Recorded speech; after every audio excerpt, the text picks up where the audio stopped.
Really? I got 5 stops to make. What's your name? Max. Max. I'm Vincent.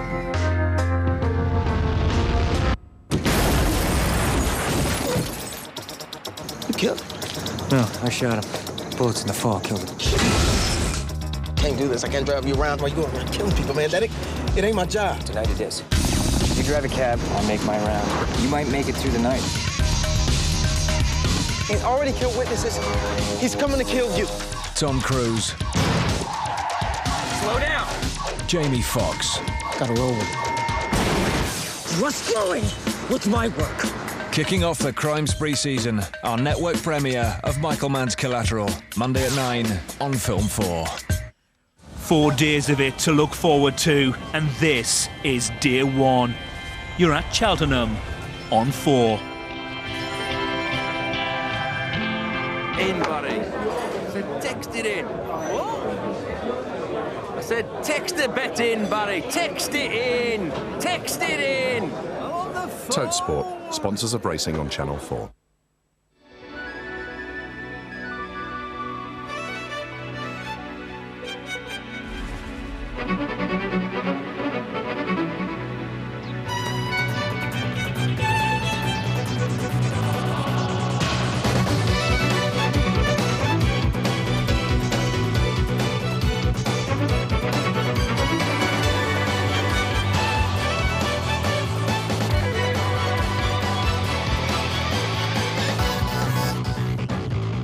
Forget question time. The hour has struck when we get the answers. Welcome all of you to Champion Hurdle Day, the start of the roller coaster that is the Cheltenham Festival 2007. And in an hour's time, the tapes will fly skyward and the matchless magic will be underway. You can have it all.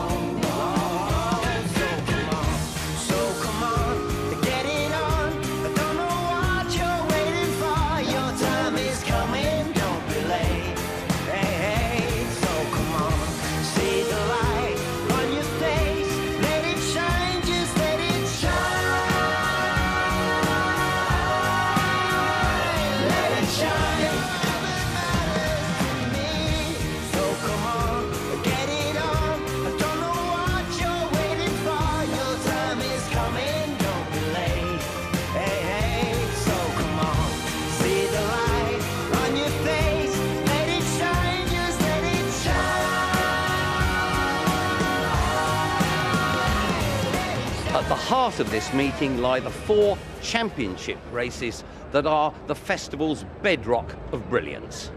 This afternoon, the Big Grey, Detroit City, faces the mammoth task of seeing off the last 3 winners of the Champion Hurdle if he's to wrest the crown back from Arden. Tomorrow, Well Chief, who many thought had missed his chance, will start hot favourite to stage a classic comeback in the Queen Mother Champion Chase. On Thursday, Black Jack Ketchum, humbled over course and distance in January, will be the public choice to storm back to preeminence in the Ladbrokes World Hurdle. And on Friday, it all comes to a climax when Corto Star has to prove himself incontrovertibly the best by winning the Cheltenham Gold Cup, and he can't afford the sort of last fence fracas he had at Newbury last time. Corto Star about a length, he gets at it again, just as he did at Kempton. And Lamy, the door is half open now. Lamy on the near side of Corto Star under a left-hand drive. They've got to get past the water jump, and Corto Star has to angle. Lamy is on the near side. Corto Star picking up. He's had to fight very hard indeed, but prevails. Simon Holt calling home Corto Star, and the best commentator in the business is up in his eyrie, eagle-eyed for the unfolding of events. Paddock side, we have the finest midfield Roman Abramovich has been unable to buy in Jim McGrath, John Frankham and Ted Walsh. Alice Plunkett has been quartering the country in search of the big background stories. Derek Thompson has been busy along similar lines. While Mike Cattermole, he's been talking to Mick Fitzgerald about great days here at what could prove Fitz's final festival. Down in the betting ring, trying to make sense of the melee of millions, we have our dual fingers on the betting pulse, John McCurrick and Tanya Stevenson. Well, it's really humming down here, but not so much activity on the Smurfit Cup at Champion Hurdle. So much betting taken place in the last 3 or 4 months. Detroit City is easy to back here on the course. Hardy Eustace very strong. Brave Inca's being opposed, and Straw Bear, there's money for that. But not too much happening so far on the course this morning. What's happening with you, female, on the Champion Hurdle? Well, there's certainly always something happening on the exchanges, and what they're doing is taking on last year's champion, Brave Inca. That's been allowed to drift out to 5-1 on the exchanges. Both Betfair and BetDAC taking that one on Brave Inca. Detroit City, though, from this morning has always been under, and it continues to be so, and that's probably why. And we're seeing how William Hill are sponsoring the 4 o'clock here today. They're going to Detroit City, but you can get 9-4 on the course. 7-2 Brave Inca, 4 is available. 7-2 Hardy Eustace, some bookmakers going under to 30. Big price at the Straw Bear. Other firms are going around 6-1. It's 12 Sublimity, and it's 14-1 bar. So that's early show on the Champion Hurdle. My goodness, let's hope there's more activity later on. On a stunning spring afternoon here at Cheltenham. That is the scene from high in the sky. The William Hill blimp will be bringing that extra dimension of shots. Fantastic for seeing how races unfold and indeed come to the boil. And someone who, the last member of the team we've yet to meet today, but very welcome, Leslie Graham. Thanks, Alistair. Well, Cheltenham likes to welcome back its champions, and in today's Smurfit Kappa Champion Hurdle, Hardy Eustace bids to be the first horse since Comedy of Errors in 1975 to regain his crown, winner of the Champion Hurdle in 2004 and 2005. Third last year. His trainer Desi Hughes is with me now to tell me whether or not he can do a repeat victory in 2007. Yeah, thanks, Leslie. Well, I think he's every chance. Everything has gone so well, it's unbelievable. He's in terrific form. His last race was very good, and he's trained well since. Last year, he just wasn't quite right all year. You said the vibes really all the way through his preparation weren't right. Yeah, no, in the autumn we got him back. He suffered from sore shins, and we didn't get him to the race course till the 29th of December, where he won a condition race in Punchestown. And then we set him up for the AIG and expected him to go very close, and he pulled up in it. He transpirated mucus in his lungs, and that he didn't have another run then till the Champion Hurdle, so he went there short. A different story in the AIG this year, because you beat Brave Inca 3 lengths. Yeah, he'd had 2 races. He had the Ascot race and he had the Cheltenham race here behind Detroit City, so it left him spot on. Now, the run behind Detroit City, you were giving him £4, but you were beating a length. Yeah, it was a messy race now. I don't want to think about it, never mind talk about it. That wasn't what you were expecting? No, it was not. And what about today? I mean, tactics with Detroit City and so on. Where would you like to be coming over the last today? Yeah, well, we were a bit worried about the ground, in fairness, the last day. I was a bit cautious with Conor. The ground was dreadful. So we didn't really go out with very great determination. But I think with the ground today, he should be able to stride along. You're happier with the ground, and what about any particular tactics for Conor today? Well, we don't mind. He likes to be up at the pace. If he's in front, it's fine. If there's something going quick enough, it's fine by us too. We want a good gallop. Be a great first day for the Irish if he gets the crown back, won't it? Well, we'll see now. Very best of luck. Thanks, Leslie. Well, we've just been talking about the ground, and John Frankham's out on the course now. Well, Simon Clace and his team have done a tremendous job getting this ground right for today, considering the rain that they've had. All right, it's soft. Yes, it'll be a little bit heavy in parts, especially down the far side where they run into the dip, and it could well just play to the advantage of horses racing up close to the pace, because they'll be the ones first onto the better ground. One important piece of news, though, the second last flight is now 30 yards closer to the bend, and I don't think there's any room for manoeuvre there. If you make a mistake, another jockey's going to take your ground, and that's going to be critical. It doesn't get any better than this. Here we are. The great Arkle still looks out on the scene where he was so dominant all those years ago. Now, let me bring you up to date with the late news. First of all, we had the declaration stage today for Thursday's Ladbroke World Hurdle. Black Jack Ketchum heads 15 in that. No surprise withdrawals. Out on the track, they've re-sided the 4th last fence. They've moved it 20 yards further towards us just to make it safer. Also, the running rails. After each day today, the ground staff will go out onto the track at 6 o'clock and move all the running rails out 2 miles, so they'll be running on virgin ground every day of the 4-day meeting, and also the horse's health. The veterinary surgeons are going to be in the saddling boxes, they're going to be in the stables, the pre-parade ring, the parade ring, and down at the start. So if a horse is not 120%, he will not be allowed to take part, which is good news. 2 horses under the weather, not running today. Let's just confirm those. In the 3:15, number 1 at Cambo does not run. In the 4 o'clock, number 24, Iron Man does not run. And who's going to win? Is it going to be the Irish? Yeah! Or is it going to be the English? Yeah! There you go. Score draw at the moment between the Irish and the British. We'll see how it pans out over the next 4 days. Now, as ever, during the lead-up to the Cheltenham Festival, the Channel 4 team have been out and about the place, and Alice Plunkett went to see a man who probably got the greatest weight of expectation of anybody this week, a man born to ride a racehorse. No one could argue that being a jump jockey is one of the most hazardous and toughest of professions. Every time you go out to ride, there's the risk of injury, there's the perennial problem of the weight, and it's physically incredibly demanding. Now, Ireland, over the years, has produced the best national hunt riders, and at the moment, that's no exception. So it's quite fitting that we've come here to meet their latest star.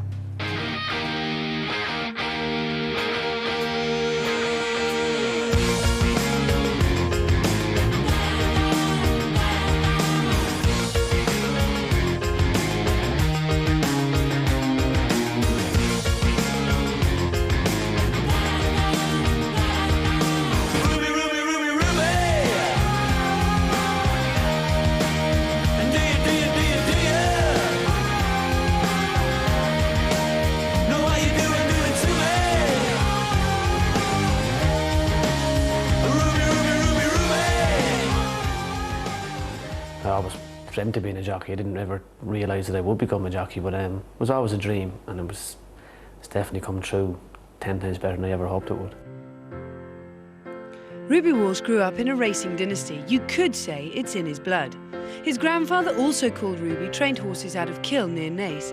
His father, Ted, was 11 times champion amateur jockey in Ireland before taking over training at the family yard. So Ruby's affinity with horses came early. Sure, like most lads that are reared up in a racing yard, started riding ponies and then graduated to riding a few quiet race horses when he was 10 or 11, and you either get the buzz or you don't, and he got the buzz. For every jump jockey, the day starts early, and for Ruby Walsh, that's no exception. We've come to the yard of Willie Mullins, because although we see Ruby on a day-to-day basis in the glamour of the racecourse, he's also a very important cog in the bigger wheel of this yard. In any yard, there's a lot of focus, with Cheltenham Festival just around the corner. There's pressure to get the horses in tip-top conditions, so many hopes and dreams begin here. Ruby's riding out 2 lots this morning before he heads off to Limerick, where he's got 4 rides, including 2 for this yard. He turned professional 8 years ago and has been champion jockey in Ireland 4 times. As well as riding for Paul Nicholls in England, he's been associated with this stable and its trainer for many years. I've worked for him since I was 16, that's nearly 11 years now. I've always got on great with him. He's a great man to ride for. He'd come in and ask you, what do you think, or what do you plan on doing, or if he had a strong opinion, he'd say, I think you should do this, but I get on great with him. He's as much a friend to me as he is a boss. I think his commitment to the whole game.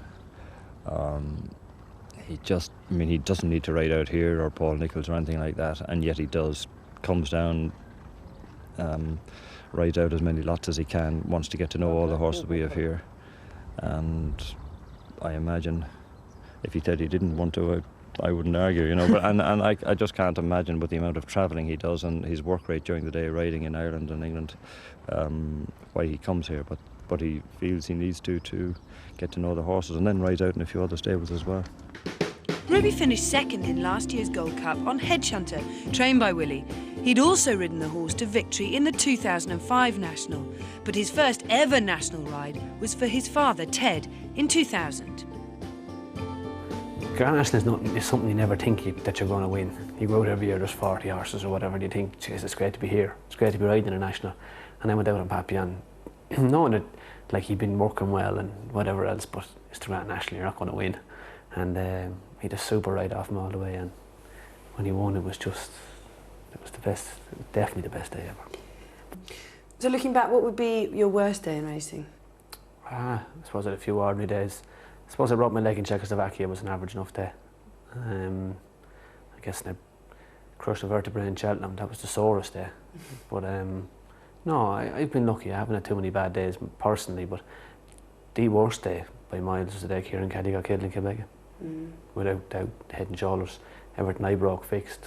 There was no comeback for him, and that was the worst day. Do you think about, does it make you think about the risks of what you're doing? For a lot of people, they can't imagine putting themselves on a horse travelling at 40 miles an hour down to a chase fence. I suppose not, but I can't imagine myself getting into a Formula 1 car. I definitely wouldn't play hurling. I shouldn't think you'd like to sit behind a desk either. No, probably not. There is the dangers, but I mean it's not the rush. I don't see the dangers. I know there are dangers and there's risks and there's good safety precautions which can always get better. But no, it's just part of it. You just take not the chance. You just put up with it. McCoy is obviously a guy who targets records, and he's smashed every record around. Are his records something that you look at? No, I don't look at the AP's records. I think just I'd love to smash them because I realise at 27 that I'm not going to smash them. I don't plan on going till I'm 47 to try and get as close to the amount of winners as he has. What he's done is absolutely phenomenal. The amount of riding, you think of the amount of horses he's ridden, the amount of falls he's taken, and to be in the shape that he's in still, he's an Iron Man.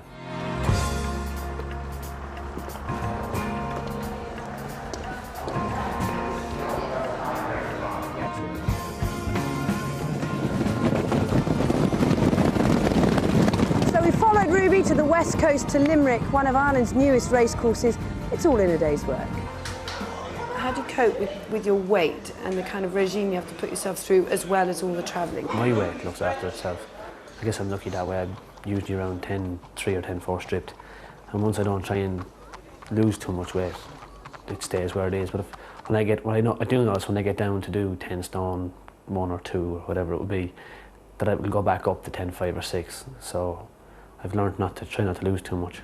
Because you give the impression of being quite a big guy. What do you do in terms of fitness outside riding? Nothing. I don't have time to do much else. I pretty much ride 6 days a week and take the other day off or whatever it is. Ride out. I don't think there is no substitution for race riding. After finishing 6th on Lady Accord and 5th on Emona Lad, Ruby gets a winner on Anfardul team for trainer Willie Mullins. So not too bad a day after all. What about the female attention? Because I have to say that you are becoming a bit of a pin-up. There's like, ooh, darling Ruby. There's a lot of that about now. The George Clooney grey hair. How do you cope with the female attention? I always been in for that look, the George Clooney look. Since I was about 16, I've been going in for that one. Yeah. I did clear this question with your wife before I asked you. No, that's all right. Thanks very much. No, I suppose, yeah, different people write to you for different reasons or whatever, but... do you get a lot of fan mail? You get a bit. I suppose that's one thing I did learn from staying with AP, like that it is mannerly to reply and send back pictures or whatever they'd look for. And no, it's great that people take interest in you or whatever. I get the odd baby called after Yori, but it's usually a girl. Well, one of the things that's changed recently is that you've actually got married. Tell us a little bit about Gillian. I suppose you couldn't call us childhood sweethearts, but we're going out a long time. We got married in July. I guess I met Gillian when I started working for Willie Mullins, and I went to college with her. Not that I was supposed to be there, but no, Gillian's always been a good friend, and we've gone out a long time, and I guess it was one of many dreams come true when she said she'd marry me, and it was a great day last summer, and she's a big friend and she's a great backup, and she'll knock you down a peg or two, and it has to be done as well. I guess when you need a lift, she's always behind me. She's a star. Who is the best horse you think you've ever sat on? Cato Star. Without doubt. Cato is just different. He never seems to be flat out. However fast they're going, he seems to be able to travel. He's just, every time you squeeze, there seems to be a bit more there. Do you enjoy the pressure of riding a horse like him? I love riding him. I love riding him. I do. I mean, that's what racing's about. I mean, it's the ride that I would love to have in Cheltenham is Cato Star, and I'm very lucky enough to have it. The build-up will be a bit tense, and I'm sure Gillian will be fit to kill me by Friday morning in Cheltenham, but now once I get on him in the ring, and away you go. The build-up is all over, and you've nobody else in your ear telling you what you should or shouldn't be doing, and it's up to you. From then on, I enjoy it.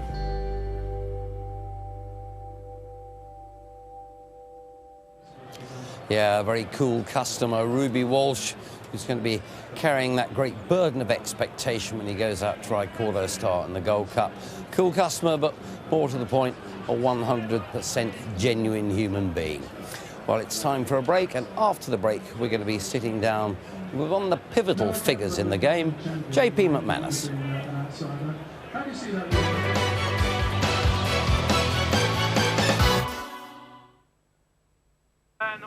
Yeah, I couldn't handle another close finish like that. People are good together, so with Orange Pay Monthly you can get unlimited free calls to your magic numbers. Uncle Ben's boil-in-the-bag rice. It's so easy to cook. Perfect rice every time. We got a hole. Want comfort and dryness in your towel or liner? Try new Bodyform Dry Towels and Bodyform Dry Liners. Specifically designed to absorb different kinds of fluids for everyday dryness, comfort and peace of mind. Get your free sample at bodyform.co.uk and feel the comfort of the new Bodyform Dry range for yourself.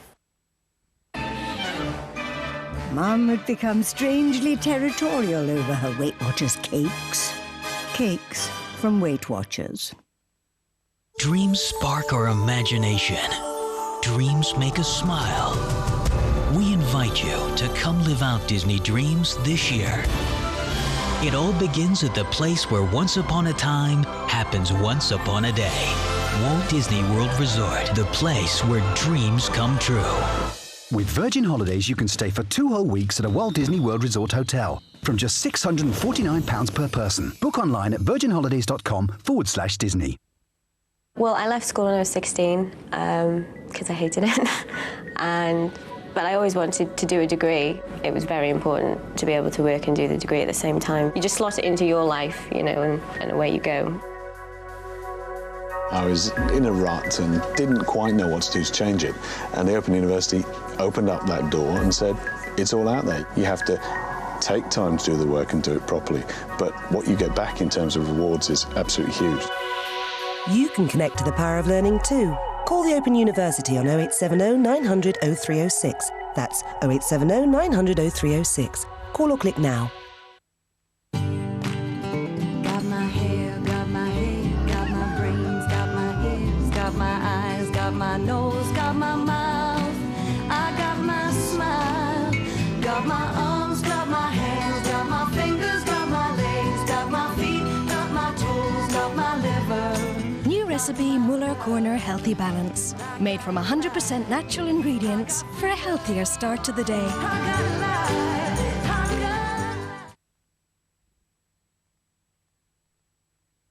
In a forgotten corner of Russia lives a boy so extraordinary. Some believe he's a reincarnation of a fabled giant sent to defend them. He's the pride of the area, a real warrior. He weighs 16 stone, the same as a baby elephant, and is only 7 years old. Meet the world's biggest boy, tonight at 9 on 4. Go on, my son! Go on, my son! Go on, my son! Go on, my son! Welcome back to Cheltenham, everybody. Let's get the latest on the betting news from down in Bedlamsville with Mac and Tanya. Well, you say that, Fat Al, but at the end of July, beginning of August, Channel 4 Racing for the first time are covering glorious Goodwood down on the Sussex Downs. I cannot believe the weather then will be any better than it is now. It is absolutely sweltering down here. It's phew, what a scorcher, and I definitely do need some sun cream. Absolutely magnificent. So if glorious Goodwood can live up to this weather, we'll look back then and see what it was like now, and hoping as at the end of July, beginning of August is like that. But we've had plenty of market movers, and the way the weather's that's going has affected the punters. It's not going to be as heavy as many people thought, say, a week ago. And among the market movers, a Granite Jack that was price-wise in the Racing Post this morning, 8 from 10. And Amaretto Rose is very, very solid. Top of the head, 9 to 4. Absolutely every single board you look at has got top of the head Amaretto Rose for Mick Fitzgerald. In the 3:15, the Straw Bear. Hills were out with the price, 7 to 1. The Straw Bear is shorter in other places, 15 to 2 this morning. And in the 4 o'clock number through, Juveneur, who won the Kim Muir here a couple of years ago, 13 to 2 from 8 to 1. And Rambling Minster, another one for Tom Segal in the Racing Post price-wise. That's 9 to 1 from 12 to 1. But plenty of horses easing out on your Magic Machine female. Yes, let's start with the first race. De Valera and Hide the Evidence, two probably mainstays of the Irish Challenge, not fancied at all. Amaretto Rose, it seems they can't get enough money on her, Mac. She's been back the whole time and there's not too much resistance left in the layers, having laid them earlier in the year at 10 to 1. In the Irish Independent, Arkle Fairalong has now regained favouritism. Is that to do with the fact Barry's Bismarck is My Way to Solzen? Two outsiders being back though, number 11 Tidal Fury and 12 Twist Magic.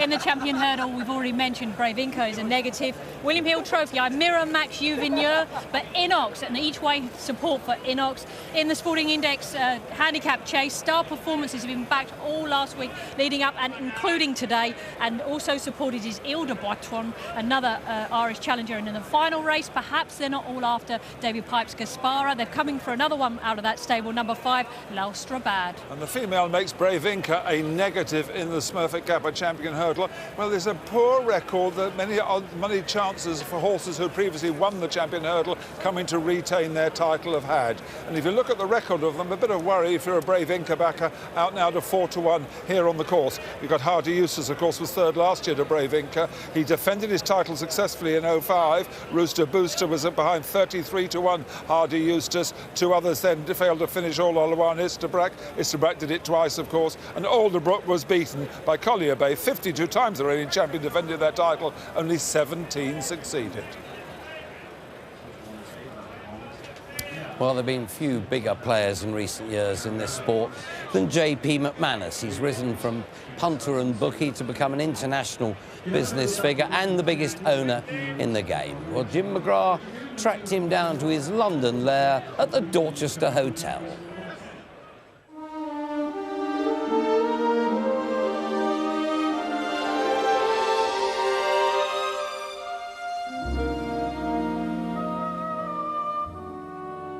JP, as a young man, you'd come from the vintage of Arkle and Millhouse. Were they among your first Cheltenham memories?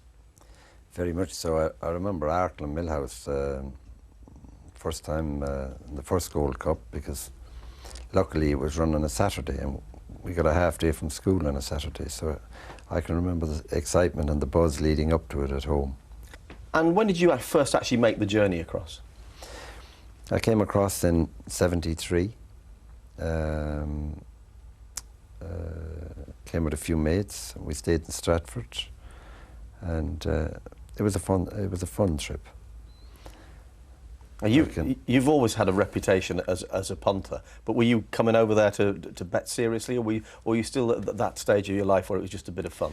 Well, you had to punt according to your means, you know.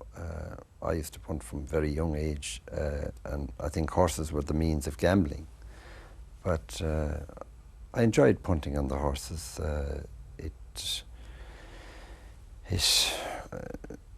Going back in my life, I used to punt very, very regularly when I used to work and punt, and they brought in a crippling tax in Ireland where they increased the betting tax in the offices from 10 to 20% one time, and from that day it stopped me punting in the betting office, which was a good thing in hindsight. But yeah, I used to always punt, but I had to punt according to my means. So at Cheltenham, did you ever stand as a bookmaker or work as a bookmaker, or have you just gone there as a punter? Mostly gone there as a punter. The bookmaking side of it doesn't interest me too much there. I'd prefer to take them on. And obviously, somebody that was as immersed in racing as yourself, you must have dreamt of having horses to run there one day. Well, you know, I never thought in those days that maybe that I'd be able to afford to have a horse. And first horse I got was, I think, I bought him in 1978, Jacket Trumps, to run at the festival.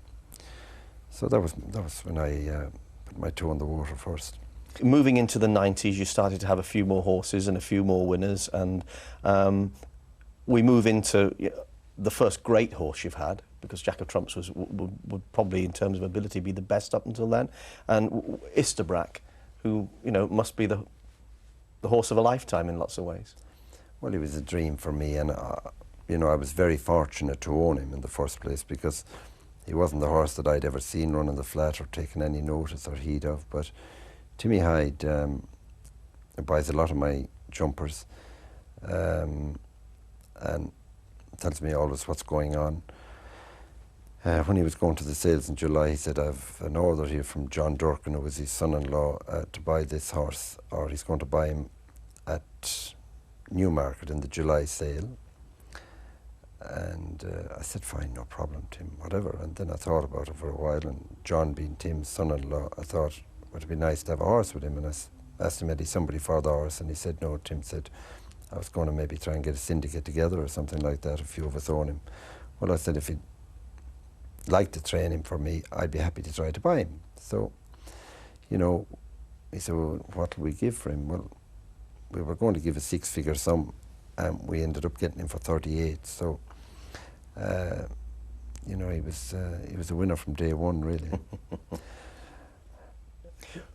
When you get a good horse like that, even somebody like you, who's, you know, fairly not very rational about racing, does it almost become the case you're frightened of him running because you don't want to see anything happen to him? Well, you know, he was the one horse where we were very insistent on the ground and hoping to get his races on early before the ground to get cut up. And when he was working in Ballydoyle, he had fresh ground every day. So, you know, I think no other trainer, I think, could have provided the ground and the expertise and the time he got, and he had a yard himself that it could only have happened in Ballydoyle. But you obviously, you and your family and your friends must have been very fond of him, and there must have been pressure with owning a horse like that as well. There was always the worry that something might happen to him, particularly him, and the better he got, the bigger the worry became. But everything really centred around him, when you went on holidays, when the kids went on holidays.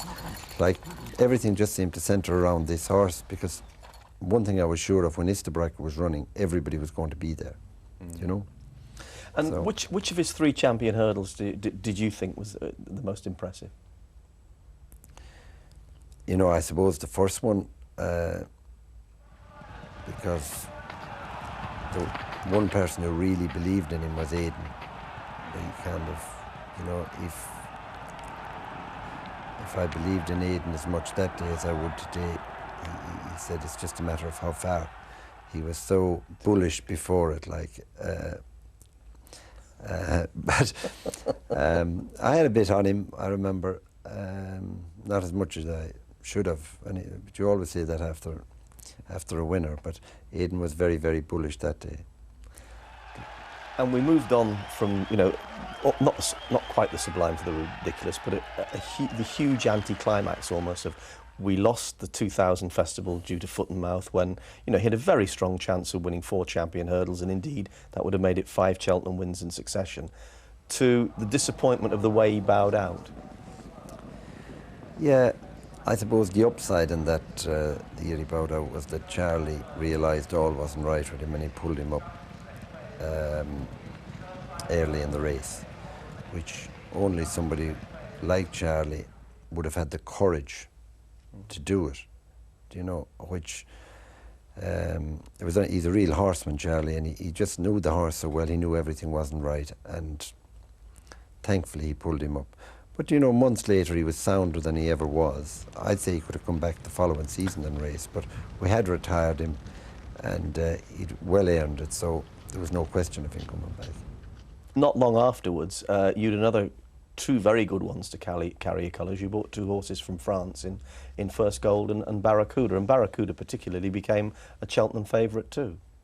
I was lucky to get them and lucky to own such good horses. Yeah, I must say I got a great thrill from Barracuda, but maybe not as much as Istabrack. But, you know, he was a fine deputy.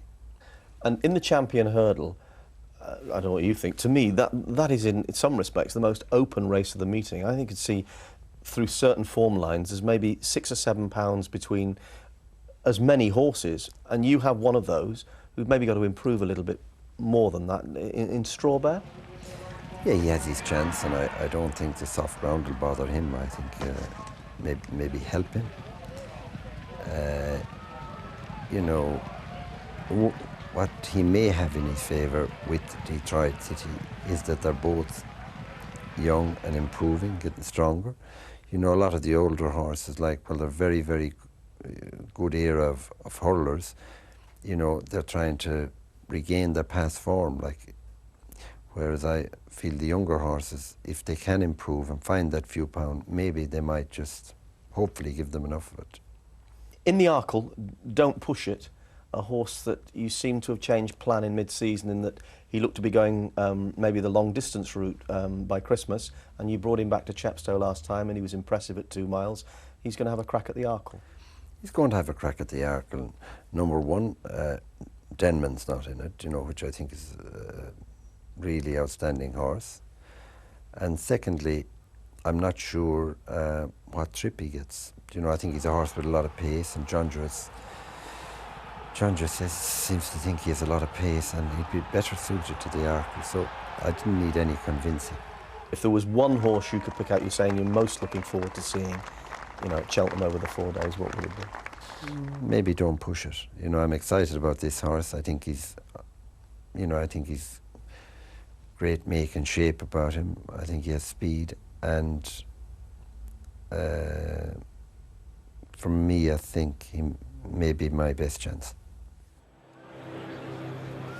Well, JP, proof that the people with the loudest voices don't often have the most to say.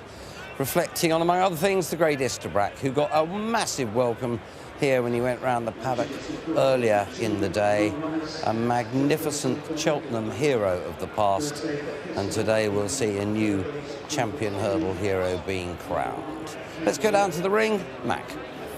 Well, don't say tic-tacs are dying out. I'm just looking at the one tic-tac on the course there. He was sending 9-4 Amaretto Rose, and that's the best price it's ever been. I've seen no one go 5-2.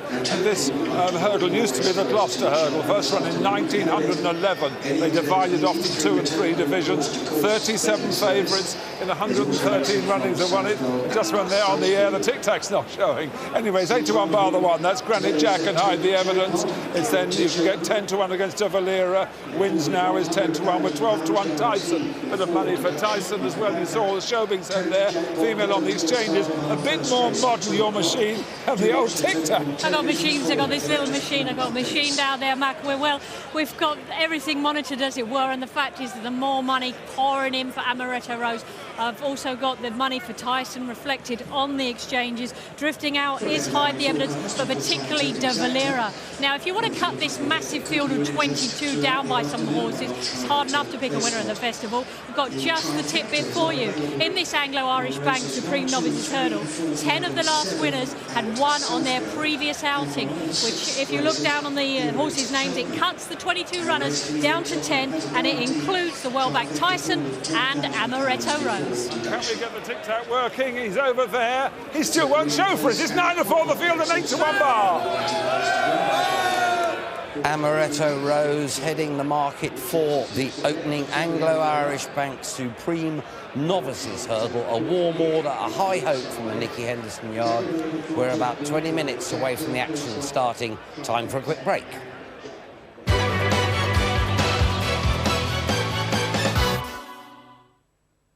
Albany 5 was a definite third, and there goes Lady Park and Moon Dancer.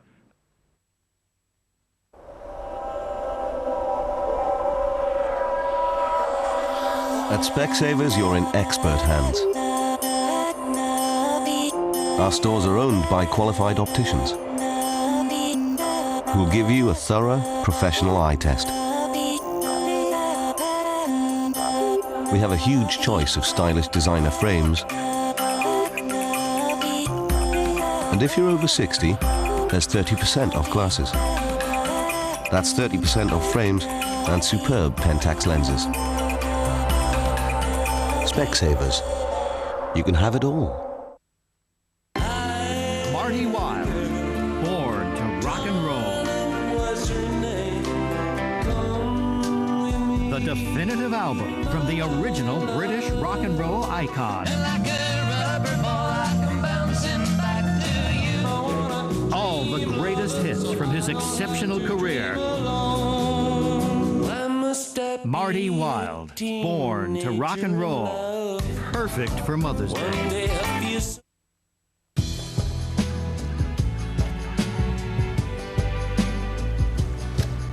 There's a new deodorant range from Radox with minerals. Radox Daily Elements protects and cares for you all day. New Daily Elements deodorants by Radox with minerals.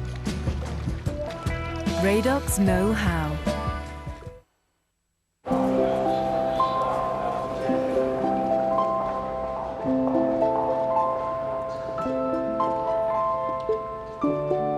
Aren't hopes and dreams fragile? No wonder most come to nothing. But they could happen with Bradford and Bingley. Their new mortgages are for all kinds of people, including those looking to buy to let and the self-employed.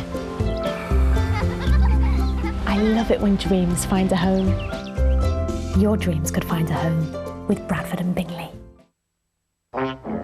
Every week, a Mini can be won with any new or renewed car policy. Call us on 0800 888 777. On a very unusual farm, we take an inside look at the strange world of genetic engineering, where pigs can't fly, but they can glow in the dark. This is not tomorrow's world, it's happening now. Animal Farm starts Monday at 9 on 4. I think it's got to be the favourite. Put it on the nose. On the nose? Welcome back, everybody. The prestige of a winner at the festival is really a holy grail in itself, but there's mighty money to be won as well. Indeed, the prize fund over the 4 days is up 11% this year, and that means there's over 3 million up for grabs. Well, we get underway in a few minutes' time at 2 o'clock with the Anglo-Irish Bank Supreme Novices Hurdle, the big test for young hurdlers with 2 miles speed. And heading the market, well, it's Amaretto Rose, who Mick Fitzgerald says is an aeroplane, and the Nicky Henderson team thinks she's the business. She is priced accordingly. At 2:35, it's the Irish Independent Arkle Trophy with a select field blitzing round, pace and precision jumping the order of the day. And My Way to Solzen has come to challenge for favouritism and attempts an extraordinary feat of adding an Arkle to last year's World Hurdle triumph. At 3:15, it's the Smurfit Kappa Champion Hurdle, a crown that falls only to those who can first handle the pace and then muster the persistence to get up the hill.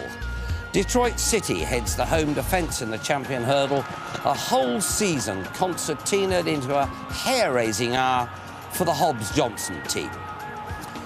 At 4 o'clock, a typically devilish festival puzzle in the shape of the William Hill handicap chase, and it'll certainly sort the men from the boys on the stamina front.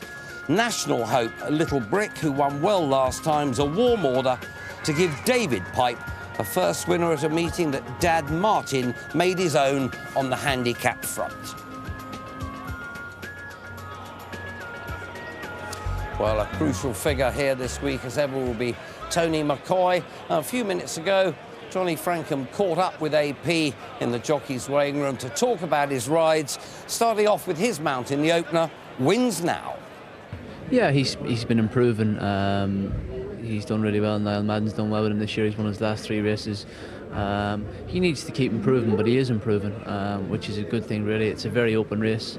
Obviously, Nicky Henderson's filly looks pretty good. Amaretto Rose, you don't know what she's beaten. She beat Hobbs Hill one day at Ascot in the first run, was pretty impressive doing that. I mean, she's getting the mare's allowance, so she's probably entitled to be favourite, but whether she's that far ahead of the others, I'm not sure. I think it's a pretty open race, the first. And you then ride Don't Push It. I know when he won at Stratford, right early on in the season, you were really impressed with him. Yeah, I think he's a good horse. He's a horse that, like My Way to Sawsum, will definitely be, I think, better when he steps up and trip, but he's hopefully got enough of pace to follow them around, and he should stay well. And if he jumps well, obviously Fairlong deserves to be the favourite, I think, because he's an out-and-out two-miler. He jumps and he gallops, and you know, he will take a bit of catching, but hopefully we'll be close enough to him at the finish. And then you move on to Strawbear, and tactics look to be crucial for this champion hurdle. 3 horses ahead of you in the betting all look out-and-out, end-to-end gallop horses. Yeah, they are. They look at end-to-end gallop horses, and you know, I think if you were riding any of them, you'd have to ride them accordingly, because I don't think you would be playing to their strengths if you didn't. So I think those 3 horses will have to be ridden with that in mind, and to get the best out of them, they will. And we'll have to see then. I'm not sure what Strawbear will do. He looks like he stays well. He enjoyed being in front at Wincanton last time, so you know, I wouldn't like to let any of the other 3 pop out and have an easy lead, you know. So do you think he's improved since Sandown? I should think physically he's probably improved. He was probably a little fitter at Wincanton, I would think, than he was at Sandown. But Detroit said he beat him snug enough there, so he's got to improve to get past him. And I was very impressed with the way Hardy Eustace beat Brave Inca and Leopardstown last time, so there's not much between them, and it's going to be a fantastic race. The Gospel according to AP, the view from up on the William Hill blimp of the paddock. The runners already in there for our opener. You'll miss nothing. See you in a couple of minutes.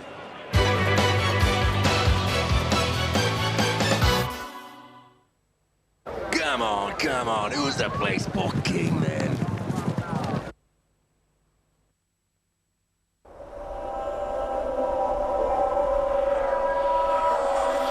At Specsavers, you're in expert hands. Our stores are owned by qualified opticians who'll give you a thorough, professional eye test. We have a huge choice of stylish designer frames. And if you're over 60, there's 30% off glasses. That's 30% off frames and superb Pentax lenses. Specsavers. You can have it all. When is a good deal not a good deal on home insurance? When they don't reward you for buying more. At Direct Line, we'll give you 50% off your home contents cover when you buy it together with our buildings insurance. And we'll give you free annual travel cover for all the family. Plus, we're on the phone in UK-only call centres. That's better. Visit directline.com for a 20% discount or call 0845 246 8800. Direct Line, a good deal better.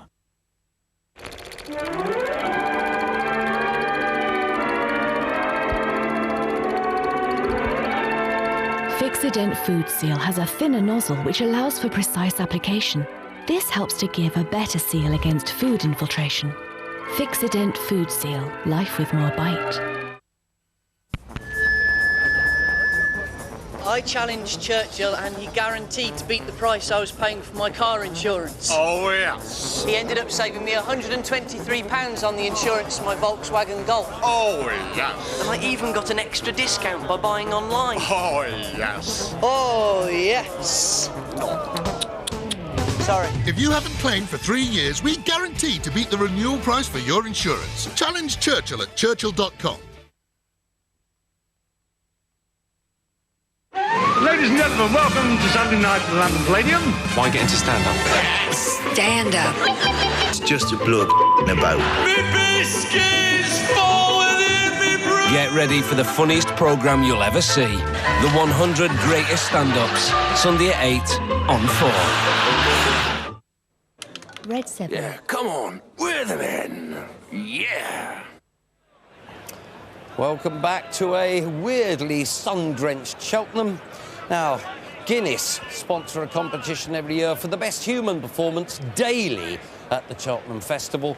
And there were 4 daily winners last year, but you, the Channel 4 viewers, voted for the overall winner, and that was Nicky Henderson, the top performer last year, and he received a pair of gold cufflinks from no less a figure than Charlie Swan, Nicky Henderson, a standing dish at the Cheltenham Festival. Well, it's time now for the Anglo-Irish Bank Supreme Novices, the toughest 2-mile test for future top hurdlers. Last year it fell to Ruby Walsh and Noland. They were 7 lengths down at the last. They staged a tremendous late rattle to collar this afternoon's big champion hurdle hope Strawbear on the line. Confirming the details, Grade 1 as you would expect.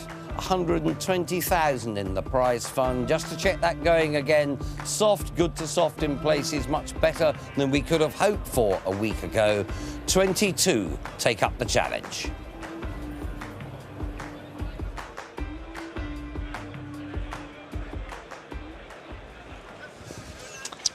Not long to go now, and there's been plenty of homework done, both out on the track and in through the form book. And as always, this is a really interesting field. Lots of these horses, you know, the likes of Wins now, who's a real chasing type. Yeah, the only worry I'd have about the Irish horses is that even if these 9 or 10 horses lined up at home with no English runner, you couldn't really say which horse would win, because they've all been.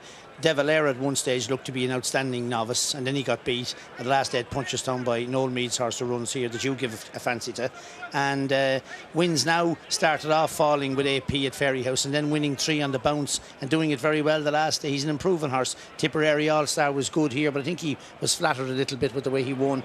But they're just, a blanket will cover 5 or 6 of them. John, you start us off.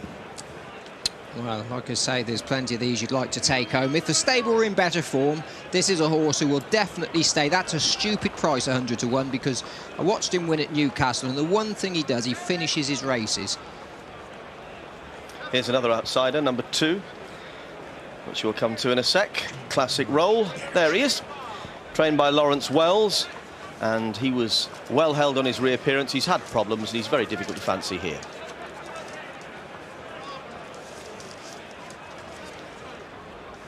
Let's pick up on De Soto now, who was second in the bumper to miss that a couple of years ago.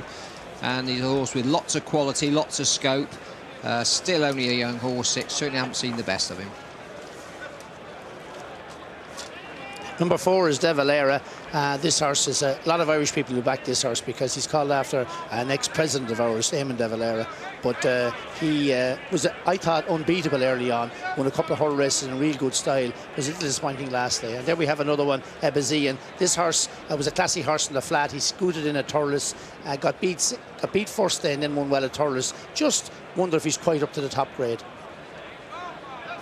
Well, the grey, trained by Paul Nicholls, is Granite Jack, who came with a big reputation, having run really well in France over fences. A bit disappointing on his first 2 starts, but after a break came and won an ordinary race in impressive fashion last time. Interesting runner.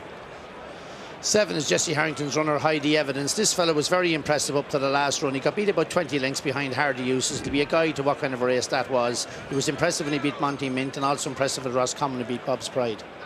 Yeah, I like him. He's a little bit of a flat race type. This is a real chasing type. Hobbs Hill bolted up at Folkestone the other day, having finished second to Amaretta Rose. He's still a little bit on the weak side, so whatever he does this year, it'll be just a bonus for later on. I think this horse might run well at a big price. I'm So Lucky. Admittedly, he's got to improve in terms of form, but he's a classy flat horse, a Royal Ascot winner, and he looked to be getting the hang of things when winning an ordinary race very easily at Ludlow last time. 10 is Tom Hogan's runner, Calderoon. He was a very good early on in the season. He won a nice race at Tipperary. A little disappointing when he came here to Cheltenham in November behind Moon over Miami, and a little disappointing when 4th Orbit of Gold at Punchestown. Kicks for free. Nice little horse this. He was always well regarded by Paul Nicholls. Started off looking to be a good bumper horse, but he broke a blood vessel last time out. It was 25 to 1. The Burf is not without ability. He won at Wincanton, a maiden hurdle in January, just an ordinary race, but he could hardly have done it any easier, and wasn't disgraced next time when second in a similar race at Huntingdon. But he's got a fair bit on in this company. Yeah, he's a nice sort. He's 200 to 1. I expect this horse is going to say exactly the same, but he's a bit longer, 300 to 1. Oh, Danny Boy's won a couple of little races on the flat, but showed nothing at all so far in 2 runs over hurdles. 14 is Orbit of Gold. This fella won well when he made all under slippers at Punchestown. When he beat De Valera and Calderoon, both he takes on here today. I won't be surprised in a race like this when he's not here to dictate if they reverse placings with him. 15 is Rendoon, Dusty Sheedy's runner. This horse is sure to run a good race as well. He won well at Limerick and he won well at Thurles. He's stepping up a bit here. Good second to Mr. Heights as Limerick as well, which was a good run. Shanghai is Mouse Morris's runner here. He was no match for Pedro Bob at Leopardstown last time up, but he won well at Punchestown before over 2.5. He stays, but you'd imagine there's one or two maybe too good for him. This is Special Envoy representing Peter Bowen. Taking a while to get the hang of things, but won over 2 3/4 miles before being well held back at 2. And the balance of his form says he's going to struggle here. 18 is Tipperary All-Star. He was no match for a Cambo and a good handicap at Ascot back in December, but he won well a novice handicap here when the handicapper overreacted, in my opinion, to give him 25 or 6 pounds for winning a pretty ordinary race. This is a horse that comes from a stable banging form. Tyson, trained by Venetia Williams. He won on bottomless ground. It must have been a real shock to him. He'd been running out in Dubai, trained by Mike de Kock over there. I thought that was a good effort to do that. Wins now Boots Madden's runner here for JP. This fella is a winner at Punchestown, a winner at Cork and a winner at Navan. He was very well, done really well at Punchestown, a competitive race. Grand type of horse, and I know Boots likes him well. I think he'd run a big race. Here's the favourite, Amaretto Rose, a nicely balanced mare. She's had 2 wins over hurdles. Her bumper form suggested she'd be good, but I don't doubt they think she'd be that good. She was impressive at Ascot and even more impressive at Haydock. If she can cope with her inexperience, just the 2 runs, she's got to have a big chance. And the other filly in the race, she's our Daisy. She's had more experience than most of these. She's a nice enough type, but really and truly, she shouldn't be figuring in the finish here. Well, a welcome visitor in the paddock, Prince William, picking up some of his great-grandmother's good habits, attending the Cheltenham Festival. Looks nearly as smart as I do today. Well, with so much at stake, the draw and the way they start is so important. And this is the starters rostrum where Peter Haynes will be starting them in just a few minutes' time. And when he presses that button, you'll be able to hear the roar all over the place. Now, Peter, let's start. Everybody wants to get a good start here. How do you ensure they all come in a normal way? Well, obviously, it's vital that everybody has a good start here, especially at Cheltenham. We have a circling area behind us here. We ask the jockeys to sort themselves out and walk in quietly. Hopefully they'll walk in quietly onto the track, and as soon as they all get around level, I can dispatch them as quickly as possible. Now, if they don't, you have a special microphone that you've got, which you will put on when you mount the rostrum, and this will be on a loudspeaker. That's right. We've tested this in the November meeting here, and the trials went very well. The jockeys were very positive about it, and it worked well for us. We have a loudspeaker with tannoys all around the collecting area so that they can hear what we're saying. We also have behind you, we have a designated camera for the actual start, so that we're not trying to catch jockeys out, but what we're trying to find is if anybody if they are misbehaving, we can deal with them, and we've got vital evidence to deal with it. Super. What's the first thing you're going to say when you put that on?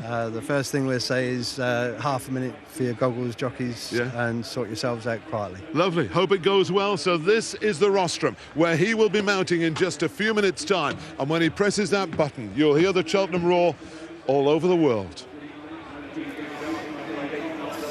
Peter Haynes wired for sound, Tomo just wired, and that's a little bit of trouble in the McManus colours going out down to the start. The Supreme imminent, and Amaretto Rose 2-1 now, 8-1 bar. It's Granite Jack 8, so 17-2 actually hide the evidence. 10-1 De Valera and wins now. You can have 12s and more. The rest rejoin us in a minute's time.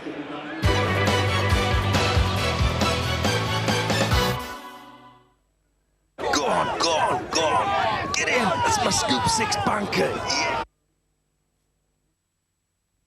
I've been waiting for so long. Now I finally found someone to stand by me. We saw the writing on the wall as we felt this magical fantasy.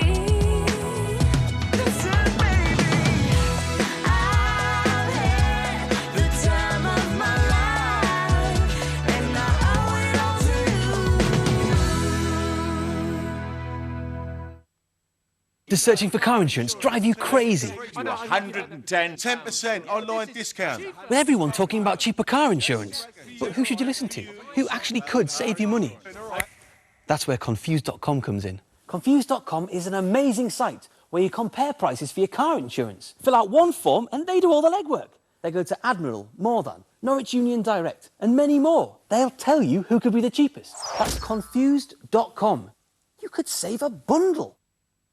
The Supermop Pro, only from JML, could revolutionise the way you clean your home forever. Its PVA head is super absorbent. Just look how much more liquid it absorbs compared to this traditional mop. And not a drip escapes until the special RingMax technology removes every last drop. It leaves floors visibly clean and dry. Amazing!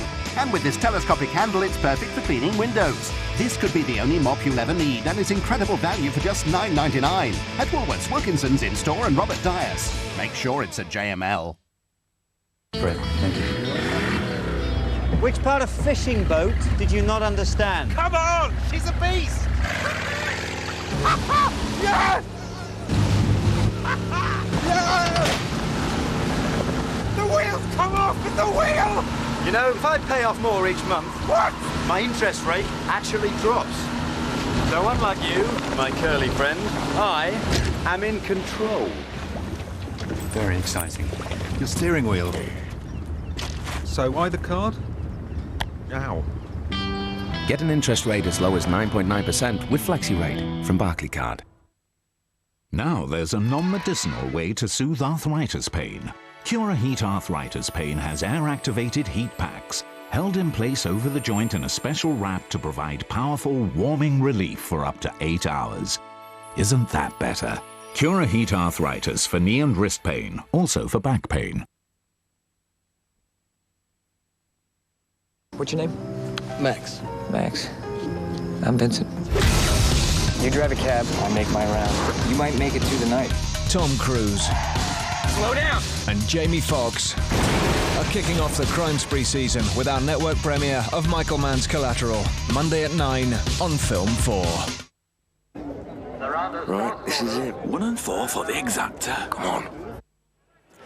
Welcome back, everybody. The money's down, and it's a question of finding someone to watch the races. There's the main stand stowed out, absolutely packed, and loads of vantage points round Cheltenham Racecourse now. In the middle, the Best Mates stand, which is a cracking facility. You can get a good view from there. It's on raised ground. But if you don't want to get a suntan today, you want to keep out the sun, then inside, into the Centaur. It can be a real bear pit of a place by the end of the day. They can fit 7,000 in there. And once they're in good voice after a few pints, it's quite a place and quite an atmosphere. Loads of people stay in the paddock. There are big screens to watch from. And, of course, you're really in on the action for when the winners return in triumph. And if you fancy a pint of Guinness, then that's your place. The Guinness stand, again, very busy. Booked in advance, a couple of pints and somewhere to watch from. And can the mare Amaretto Rose beat 20 boys? Well, 3 in the last 12 years have gone to Irish mares, Like a Butterfly, French Ballerina, and also that tourist attraction, Bottle. 2-1 is the top price right round the ring. They've taken all the 9-4 Amaretto Rose. 8-1 Bard, Janet Jack, with 9-1 Hide the Evidence. Bit of money for Tyson at 12-1, and win now into 10-1 from 12-1. Female on the machine. On the machines, it's wonderful to see the fact that there are 4- and 5-figure numbers queuing up to back and lay these horses. Almost 3 million matched on Betfair alone on this race. Amaretto Rose is easing out a little bit to just over 94 at the moment as money comes in for JP McManus's wins now. That's a positive. So too a little bit of a move for Hobbs Hill, who finished way behind Amaretto Rose at Ascot last year. But it's Amaretto Rose you really have to pinpoint as the mover. 52 Granite Jack, both Fattel saying where to watch the race. I'm going here. Make way for me!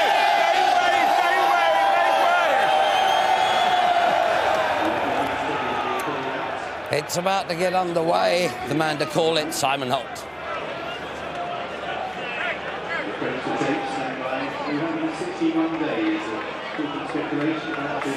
They'll get a big send-off from the crowd by tradition here as they come out onto the track. A bit too quick. The starter won't have that. That was a mess. David Leara's jockey, Andrew McNamara, ducks under the tape. The idea is that they start well back from the tape. They come in from well back from the tape, round the turn there, and they come forward in a much more orderly manner than that. Let's hope that doesn't set a trend for the week. The eye catchers in the ring, Tyson and Amaretto Rose, were positive. De Valera and Hide the Evidence, negatives on the exchanges. Wins now and Amaretto Rose, positives, negative for De Valera. And they're about to try again. And the Cheltenham Roar sends them on their way for the Anglo-Irish Bank Supreme Novices Hurdle. She's Our Daisy, Orbiter Gold amongst the leaders early. The grey Granite Jack is up there as well with Hide the Evidence, and Calderon on the far side. Wins now in a white cap not far behind them. De Valera in the red and white half sleeves is in about 6th place as Rindoon moves forward as they make the long run now to flight number 2. She's Our Daisy on the far side of Orbiter Gold. Rindoon is 3rd, then Granite Jack close up in 4th place, followed by Hide the Evidence and Calderon. And then just in behind these, De Valera wins now towards the inside. Further back in the field then is another grey, Ever Zion, back on the fence as they jump flight number 2, and they all land safely. About to pass in front of the stands. There's going to be about 230,000 people here over the next 4 days, and She's Our Daisy leads the way to Orbiter Gold. 2.5 lengths to Rindoon in 3rd from Granite Jack 4. De Valera is wide of Hide the Evidence and Calderon. Hobbs Hill is about 8th together with Tyson. Then Wins Now and Shanghai. Kicks for free further back, I'm So Lucky and Cedrus Libanai. The favourite Amaretto Rose is in the second half of the field. Look out for a red jacket. She's got about 7 behind her at the moment, including Eber Zion, Special Envoy, also Classic Roll de Soto. Tipperary All-Stars well held up out the back together with LeBeuf and Oh Danny Boy. Downhill to the next then. This is the 3rd coming up. She's Our Daisy lifts off just in front of Orbiter Gold there.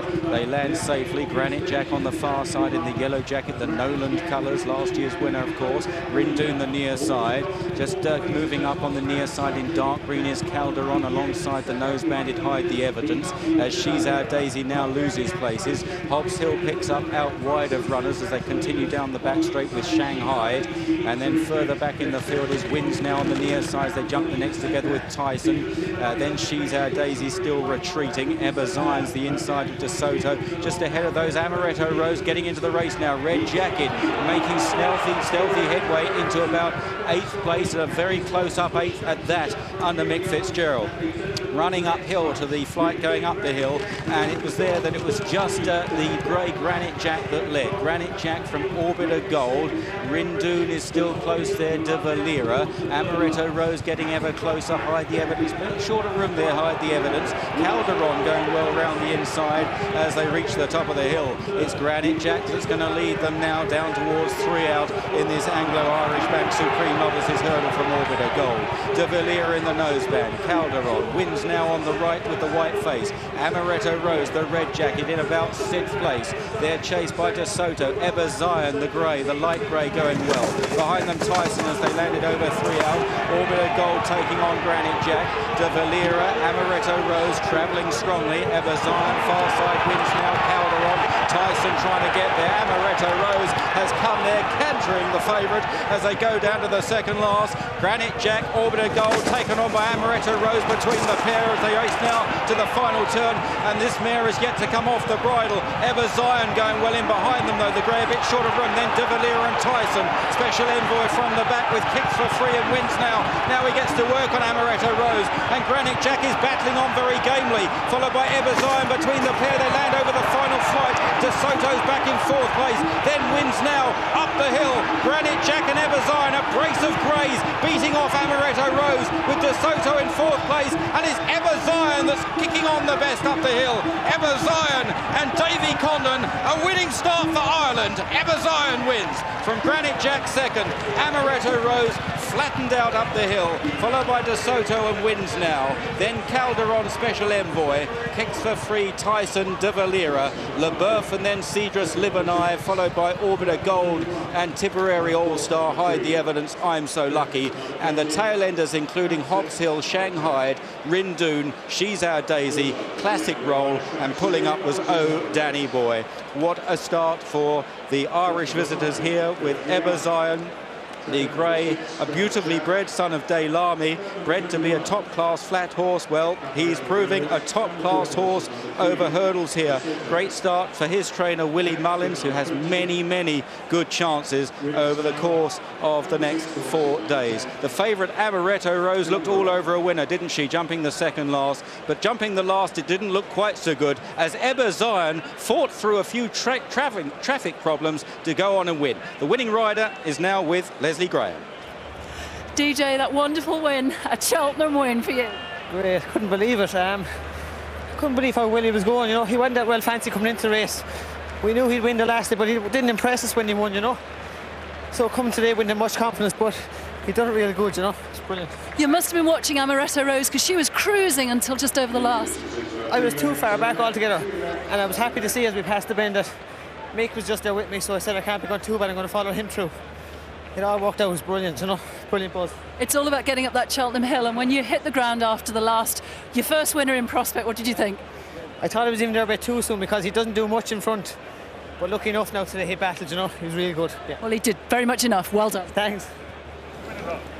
In 114 runnings, first one in 1911, there's only once been a longer price winner than Ebba Zion, 40-1, 14th choice of the punters, and that was Arctic Kinsman, 50-1 in 94. River Seriog for Nicky Henderson was 40-1 in 1986. I don't have to emphasise what a screamer that is for the bookmakers. It looked all up for them when Amaretto Rose hit the front, was only third in the end. The Bottle, the 2-1 favourite, the runner-up, the well-supported Granite Jack, a 15-2 second favourite. But Ebba Zion, a 40-1 chance generally this morning, only 33 with Hills and Ladbrokes. They knew if Willie Mullins his second Anglo-Irish Bank Supreme Novices won him a tourist attraction. That was in 1995. And I'm looking for the female here. What's happening on the exchanges? She's fled. The exchanges have lost so money. Those people who backed the favourite Amaretto Rose and Granite Jack. Ebba Zion, the second longest winner in 114 runnings of this Supreme Novices. Well, 2 greys in the race, and they looked like they were fighting out the finish for a long way.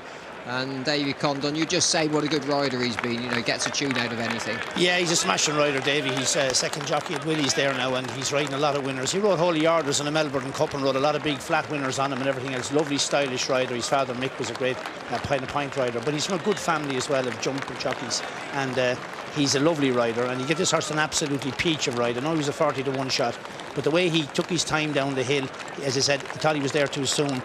He gave him a lovely ride, waited for the splits, got one between Ruby and Mick Fitz going to the last, and it's a huge success. It's the difference between winning and losing. Yeah. You know, you take a chance and say, right, I'm going to stick to the inside, and you get the breaks. Yeah, he's an intelligent chap too. He just worked his old head, read the race well. You hear him saying there, like, he's his first winner, but I'd say he'll ride many more. Didn't actually get the... I mean, he came around the inside, saved ground, but he got squeezed at a couple of hurdles. I think he'd have been unlucky if he hadn't won. Here, Ted, you must have thought that Ruby was going to win it again. Well, he was a good chance. He didn't just jump quick enough over hurdles, Granite Jack. I thought at this stage, actually, Amaretto Rose was going to win. And you see Mick Producer here. She comes up on the outside here, absolutely cruising. She goes by Dago Art at that stage there. I thought she was going to... But always when you picked up the grey horse behind, Davy Condon was full of horse. Now, when he won it well at Thurles, this was a big step up for him. But even from this shot, John, I thought Amaretto Rose was going to win. Did you?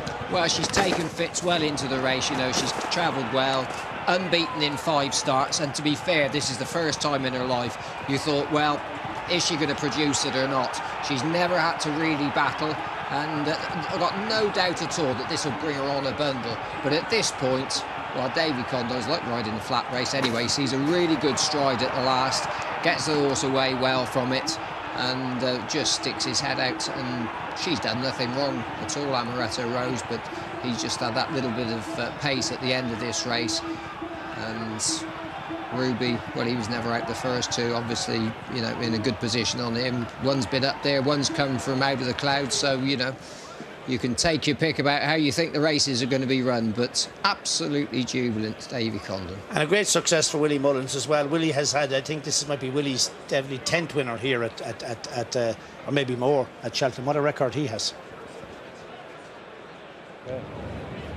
Well, I've never met anyone more laid back when they've just had a festival winner. Peter Garvey, congratulations. Thank you very much.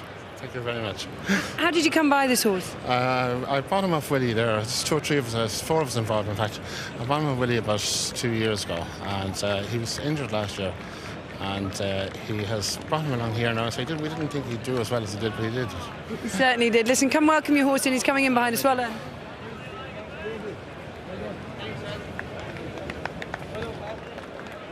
Absolutely wonderful. I don't think it's quite dawned on him yet that he's had the winner of the first race here. He was sold at Goffs, and I think he might have been sent back by somebody spun for his wind or something. He's a former John Ox horse by Delamy. A hell of a good pedigree, this fella. He's out of maybe a Ledger winner or an Oaks winner, Aberdeen. Irish Oaks winner, yeah. Yeah, Irish Oaks winner. From the family, the Gold Cup winner, Enzelli. Good start for the Irish as well, too. You see Jackie Mullins there, get them congratulated. There's Davy. Big moment for him. The great thing about Cheltenham, whether they're 40-1 shots or 4-1 shots, is a great reception. There's Willie Mullins, great record, and his son young Patrick on the right of the picture there as well. He's only 17. He has his first ride as well too. That's not his son. It's Alistair Down. Not as old as that. There he Got is. plenty of size and scope, this horse, for a flat He horse. has, yeah. You know, He has, yeah. Fine big horse. And I mean, he won a Thurles. He got beat at Cork with Davy riding him, and then he won a Thurles. But no one could have said when he won a Thurles that you put him in your short list as a winner of the Novice Hurl. But Willie has won this race before with big prices. Mark Dwyer, I think, rode Tourist Attraction from here, a big price a few years back as well too. And he's had many great success here at Cheltenham, Willie Mullins.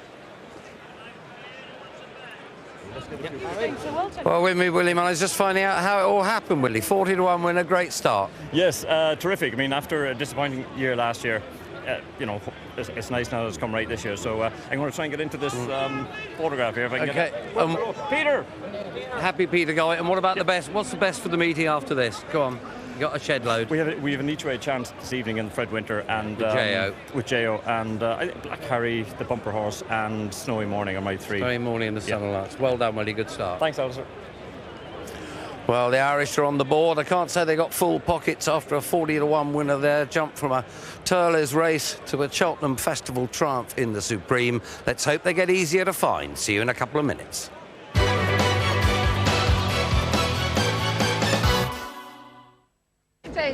Give us a kiss. She's the horse's favourite bookmaker.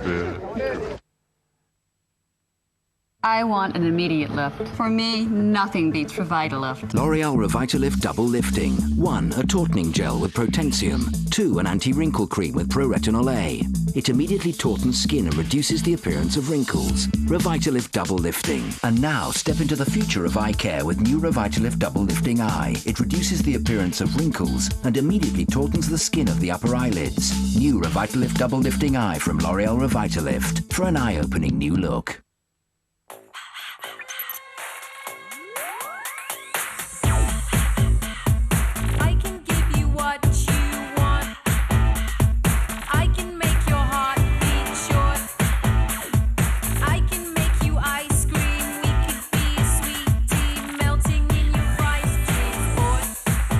Intel Core 2 Duo processor.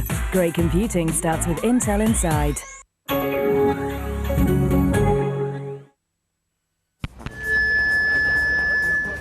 I challenged Churchill and he guaranteed to beat the price I was paying for my car insurance. Oh, yes. He ended up saving me £123 on the insurance of my Volkswagen Golf. Oh, yes. And I even got an extra discount by buying online. Oh, yes. Oh, yes. Sorry. If you haven't claimed for 3 years, we guarantee to beat the renewal price for your insurance. Challenge Churchill at churchill.com. They say the best things in life are free. Sure. I think they mean birdsong, rainbows, and stuff. Thanks.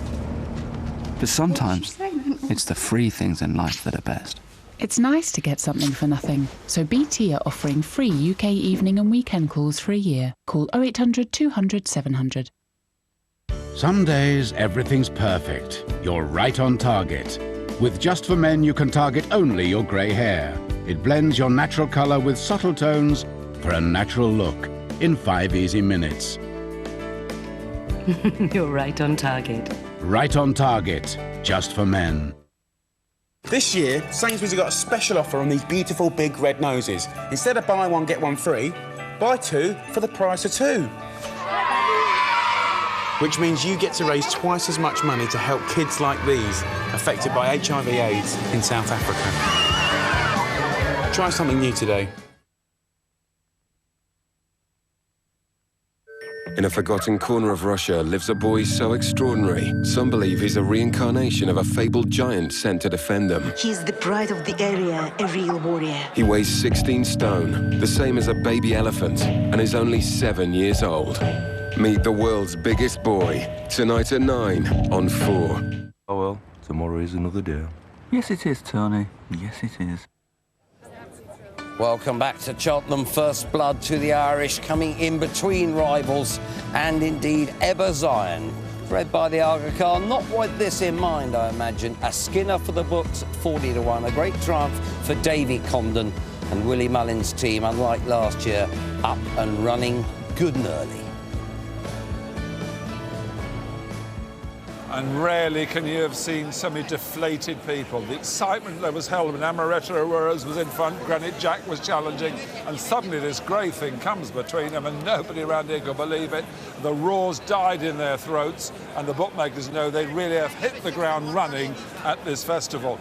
Now we're coming up now to the Irish Independent Arkle. This equivalent race was first run in 1925. 16 favourites and 75 runnings have won it. It's a pretty poor race for favourites, only one in the last 10. And we have a possible surprise favourite here in Fair Along, who's put in at Burlington Bertie, 100-30 by My Way to Souls, and Barry Dennis's Bismarck. He knew open 7-2 is now a 4-1 chance against My Way to Souls. 4-1, don't push it, very strong. I can see some bookmakers going 7-2 against that, don't push it. 8 and 8.5 against Buena Vista, and its big prices against the rest, 16-1 bar those and 14-1 Twist Magic. Female on the exchanges. We thought My Way to Solzen was going to be favourite. It's not favourite now, is it? Certainly. Now, how much has that ground dried out? Just give you a gauge. The greyhound races will run in half a second faster. That should show you why the fact that Jack the Giant is now being backed. He is more of a good ground horse, and he's been 25s. Looking down now, he is 20. As Max said, there were joint favourites, My Way to Solzen and Fair Along, even at 1 o'clock. But now Fair Along's pulled right clear, and there's a huge deficit. Fair Along favourite, also another positive, don't push it. Well, a lot of money went down on Amaretta Rose in the last race, and the favourite looked as though she was cruising coming to last. Didn't get up the hill, reportedly finished slightly distressed, and the vet's having a look at her now, but not quite as distressed, I think, as Mick Fitzgerald was after the race. Granite Jack, well, the team are thrilled with that, the Paul Nicholls team. They said this horse is a chaser in the making. Look out for him at this festival next year when he's jumping the bigger obstacles. Absolutely thrilled with second place. De Soto, Paul Webber's finished fourth, and they're really pleased with him, but they were a little bit upset with the start, because you remember we had a full start. He then didn't get such a good start. He was in fact facing the wrong way when the tapes went up, always trying to make up ground. In the end, only beaten 2.5 lengths. Look out for him at 8-3 over 2.5. And so to the presentation of the trophies, ladies and gentlemen. Following this, the most eagerly awaited race of the season, the traditional curtain raiser to the Cheltenham Festival, the Anglo-Irish Bank Supreme Novices Hurdle. This is the conclusion of a 5-race series of pattern races which started here at the Open back in November, and we extend a very warm welcome to Mr. Declan Quilligan, the CEO UK of Anglo-Irish Bank. Declan has very kindly joined us to present the race trophies. Well, a great start to the festival for the Irish, thanks to Ebba Zion, and to receive the trophy on behalf of his father, we'd like to congratulate Peter Garvey Jr. Well done, Peter. Go on over and receive your trophy. Well done.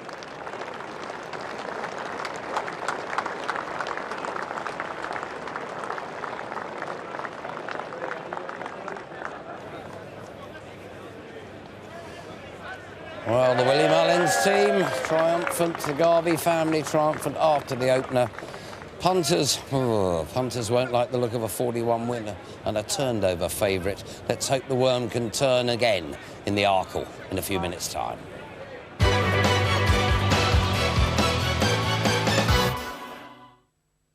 There, Barry boy. Should have stuck to the play spot like me. With Expedia.co.uk, create the trip that's right for you. Still looking for cheaper car insurance?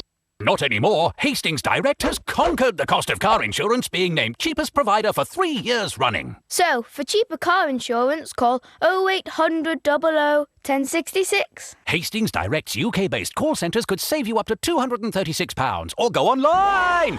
See how much you could save on your car or motorcycle insurance. Call 0800 00 1066 or visit hastingsdirect.com, hastingsdirect.com.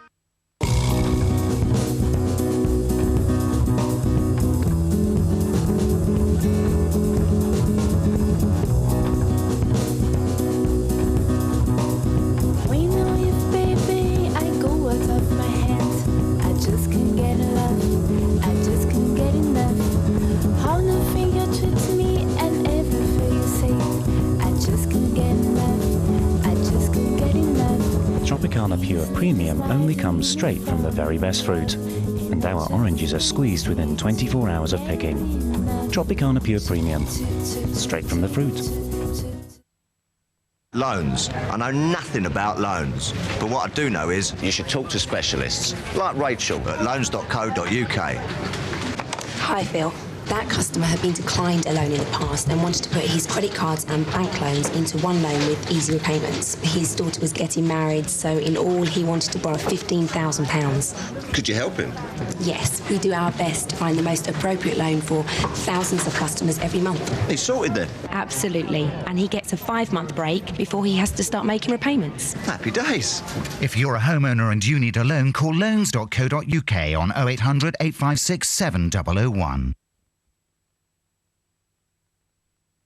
Live from Abbey Road continues to bring you exclusive live performances from the world's greatest acts. On this week's show, James Morrison, Craig David and Dave Matthews. Don't miss Live from Abbey Road, Friday at 11 on More 4. Better out than in. Go on, go on. Send her on, send her on. Welcome back to Cheltenham. Behind me, the famous winners' enclosure, where the heroes take their place in history. And whenever you come back to the Cheltenham Festival, the memories come flooding back of all the great horses you remember coming in to this famous, coveted winners' enclosure. We all have our favourites, of course, but on Champion Hurdle Day, we thought we'd look back on the career of one of the all-time greats. I'm talking, of course, about Night Nurse. Long ago it must be, I have a photograph. Preserve your memories, they're all that's left you. Night Nurse, for many the greatest hurdler ever. Dual winner of the Champion Hurdle and stablemate of another in Sea Pigeon. The pair are buried at the home of their outstanding trainer Peter Easterby, who still remembers the day Night Nurse really fired his imagination. First time I scolded him, he was brilliant. Was he? Great big strong horse, 17 hands. If you could summarise, what made him special? He was just tough and sound. And ability, of course. Yeah, he used to land running. If they don't jump, they don't win, do they? That's usually. But to be a top hurdler, they might have got it if they hadn't. I don't think you can put it there, you know, if it isn't there. They're just natural leopards. Night Nurse, in the purple colours, faced two previous title holders in Lanzarote and Comedy of Errors when winning his first champion in 1976. But they were also rounds as the Moulton-trained gelding became the first horse for 25 years to make all, comfortably beating Bird's Nest. It was a performance to savour. Oh, celebrate. I'm never going to get home. Yeah, we celebrated in the Gold Cup bar. That was the only bar then, you know. There wasn't any bars much there. So, did you used to give Paddy Broderick, who was a character, did you give him any orders out of No, it's a waste of breath. Just a waste of breath. Because he only did what he wanted anyway. I used to mention it, but by the time he got up, he'd forgotten. I never worried. There was no worry for me because I knew I wasn't the best horse. Yeah. You know, he jumped so well, gained a length at every hurl, maybe 2. You know, so brilliant jumping. And all you had to do was jump off and he'd sit there. I'd won it before I got there. The following year, he started off with 2 wins. He won at Newbury, and then he beat Lanzarote, a short head, at Sandown, giving him weight. Yes. Paddy Broderick beat John Frankham in a driving finish. Wouldn't like that, John, would he? Didn't drop his hands, did he, John? You went to Cheltenham, and on the day, you couldn't give him away in the betting ring, could you? The second time he won. Yeah. But you know why? Soft ground. Everybody got in their heads, they wanted firm ground. I'd already galloped him a few weeks before that at Doncaster, and this was soft ground. So then we knew it was going like soft ground. But there wasn't very many other people who knew like soft ground. That was the greatest race. You know, the way he picked up and went, beat all the top horses, all the best. Bags of ability and brave as a lion. The natural jumper. You never miss them till they've gone. A good horse. Preserve your memories. They're all that's left you. The magnificent Night Nurse, and well served by Messrs Easterby and Broderick. Well, next up for us, it's the Irish Independent Arkle Trophy, the championship race for 2-mile novice chasers. 12 months ago, it fell to Void Paul Estades, who headed the Hope of the North Monet's Garden at last, found plenty up the hill for Jock Thornton. This time, the same team fields My Way to Salson. And a massive prize, 170 grand in the prize fund. 12 to jump, that's important here, and 13 trying. Trainer of My Way to Salson, Alan King, with me now, and much in the news a couple of days ago because, of course, the big decision was it going to be here or was it going to be the Ryanair? You walk the course, you take your chance today. Yeah, well, you know, we made the decision, and I think the way it's drying, it's probably a good job we are here today, because by Thursday it might be getting even quicker. But you know, I would have preferred it to be slower, but you know, we've made the decision. It's beautiful ground, and you know, if they can't race on that, then no real excuse. And jumping's the name of the game, though. It is, and he's done that very well. I mean, the one thing I hope is there's going to be a lot of pace on, and we expect a lot of pace, that he doesn't get rattled early. And, you know, we're just going to slot in and try and creep into it and go from there. But I can't do any more, and we'll see what happens. Presumably you're hoping for pace, but hoping you can be dropped in and he can get into a bit of a rhythm. Exactly. I mean, the one thing I don't want him to do is get rattled early and, you know, 3 fences up the straight and then the one going away. But I've talked about it long enough. It's up to them to do the talking now, isn't it? You trained the winner last year, Voipur Estades. How do they compare? They don't. End of story. No, they don't. I mean, Voipur is a proper 2-miler. This horse isn't a 2-miler, to be honest, but I just felt this was the right stepping stone for the future. And I've said all the way through, I'm not a fan of the Sun Alliance, and I think if you look at last year's stats, horses don't come out of it. And if he finishes in the first 4 today, I'll be thrilled, and we can look on to next year, you know. Fair along, of course, he beat you fair and square at Sandown. He did, and he'll be very, very tough to beat again. I mean, I've made no, you know, I haven't said I'm going to come and beat him, but I thought I had to take him on again. You know, I was slightly better at the weights, but huge respect for him and several others as well. It's a good Arkle, it's a proper Arkle. And they're all good races here, aren't they? It's nice to win them, but it's nice to turn up. Exactly, nice to be part of it. Exactly. Good Thanks, luck. Leslie. Well, as Alan said, it's a proper Arkle, and we've just been saying this is I say it's the best race of the day. We've still got the champion hurdle to come, which is equally as interesting. But in terms of depth, in quality, this has everything that you need for this Arkle. The top horse, another promise. He started off running over longer trips than this 3 mile, than this 2 miles. He's a good stay-in chaser, but he was equally effective when they dropped him back to 2 miles, and he jumped really well last time out at Huntingdon. Buena was one of the best novice hurdlers around in the last season. He's made a good start over fences. He's won 2 races, but they're at a lower level than the market leaders, and although he's got the potential, he's still got something to prove to match them. Yeah, good horse. His jumping needs a bit to be desired, but this horse, Don't Push It, is a really good horse over the obstacles. Started off early in the season at Stratford. He's been running over 2.5, but 2 miles last time at Chepstow. He looked pretty good. Here's another recruit from hurdling, Fazel, very good juvenile hurdler. A little bit of a character with it, though I know Johnny's got firm opinions that there's a lot of stamina in his makeup and he wants further. Good start at Catterick over fences. This is a big step up. Well, one of the reasons this race is so exciting is because there's so many horses that like to dominate, and this is one. Lennon, unbeaten in 3 starts over fences. Strong horse, good jumper, just a shame that the stable is slightly out of form. My Way to Solzen, top-class hurdler. Made a smashing start to his chasing career, just the one defeat when giving Fairalong a lot of weight. Jumps really accurately. If he's quick enough, he'll be hard to beat. Vintage Treasure. This is the mount of Conor O'Dwyer. He's a horse who really needs to improve from what we've seen. I mean, he jumps all right, but I've got a feeling that they'll be taking him off his feet a little bit. Something that won't happen with Fairalong.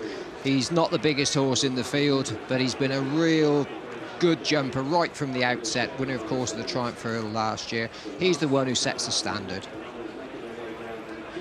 Paul Nicholls, represented here by Good Spirit. Runner-up to Natal last time out in a good quality chase at Kempton, but that race placed much more of an emphasis on stamina than this one will, and whether he'll be quick enough, I think, is debatable. Barry Hills used to train this horse, Jack the Giant. He's done nothing wrong at all this season, but I know that the people down at Farringdon Place thought that maybe this course on sticky ground might not play to his best strengths, but he did win at Epsom on the flat. Good luck to Jonathan Jay with his standard bearer Tidal Fury, with whom he did extremely well over hurdles, principally in France last season. Made a good start to his chasing career as well, but one of several front runners, and they could just cut each other's throats, I think. And here's another front runner, the Irish mare Gemini. This is Twist Magic. This is Paul Nicholls' runner. He just has a bit to find. Ruby says he'd be giving him a good spin around, jumps well, give him a good feel. We just thought he might lack really top class. And Ted, the last filly, she's always jumped a bit right-handed, but she's a grand sort. She's a grand sort. She's free as well, too. She'd be up there every step of the way. She's a young man's ride. She doesn't delay over her fences. She's a good mare. Just think that this is a particularly good Arkle. Oh, just going down to the start, and that is a really lovely horse, My Way to Solzen. He could do anything. You could go off and 3-day event him, show jump him on the left, Conor O'Dwyer on Vintage Treasure, and then just hacking down behind those Twist Magic, who just need to be settled a little bit. So hard for the 3-mile world hurdle winners, My Way to Solzen. Kingsman back in '83 won the world hurdle, and in '84 won the Rawlinson Alliance, but that was over 3 miles. And Vincent O'Brien's Stroller won it in '56, but was unplaced and didn't finish behind Linwell in the '57 Gold Cup. Very hard for My Way to Solzen back to 2 miles, but there is some support for it now. 4-1 into 7-2. Holding on to favouritism at Burlington Bertie, 100-30 is Good Spirit, with 4-1 Don't Push It, and that's pretty strong. Out to 9-1 Buena Vista, and then nibbling a bit at this Tidal Fury, 20-1 into 100-6, 16-1 female. Well, looking quickly on the exchanges, Fairalong is drifting out towards My Way to Solzen again. I don't know what it is. He's certainly going to be a bit bigger than 7-2, Mac. But I've got a tidbit for you again in this Irish Independent Arkle Challenge Trophy. You want to be on the 5-year-olds. There's 5 of them for you to choose from in this race. Reason being, in the last 9 years, they've won 4 times. Look towards Fairalong, both the Paul Nicholls runner, Good Spirit, and Twist Magic, Tidal Fury, and Jack the Giant.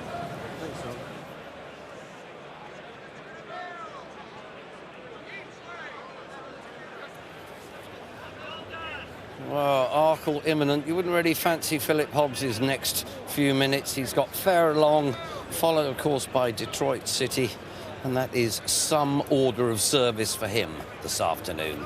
That's the view from up on the William Hill blimp. It's a fantastic help to bringing this action into your front rooms.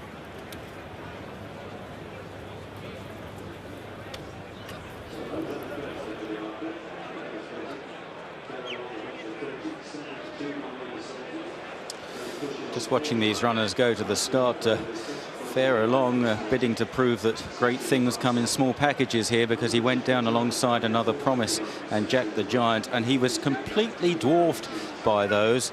Tomo's at the start. He's very small, this Fairalong Tomo, isn't he? He is, and Simon, the very interesting point here is who's going to take him on. The Irish horse, Gemini Lucy, just told Eddie Lee, his horse takes quite a hold as well. We've also got Tidal Fury, who takes quite a hold as well. So we could have plenty of drama over the first 2 or 3 fences. It looks as if the favourite pace is going to be very, very fast here. So could a horse come from behind? We'll soon find out. They're being called in.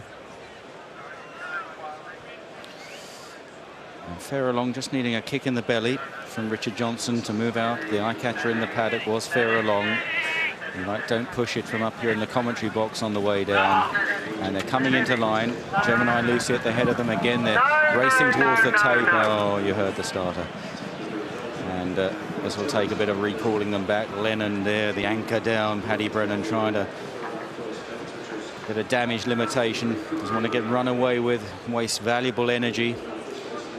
This is a championship race. And you've just got to save everything you can. Looks as though another promise is the one that's gone the furthest. This is the start, and it was another mess. The second false start in the 2 races already at this year's festival. Lennon and Tidal Fury both keen. Another promise in the green and white jacket, also very keen to get on with things.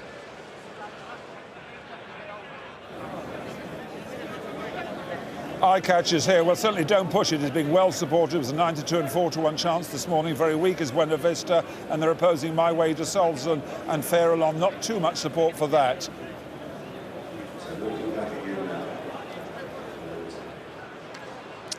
There's confirmation of the exchanges. Jack the Giant and Twist Magic. My Way to Souls and Farallon, both negatives on the exchanges here. And sometimes in these championship races, you just get the impression that some of the riders, some of the horses for that matter, they're trained to the minute. They want it almost too badly.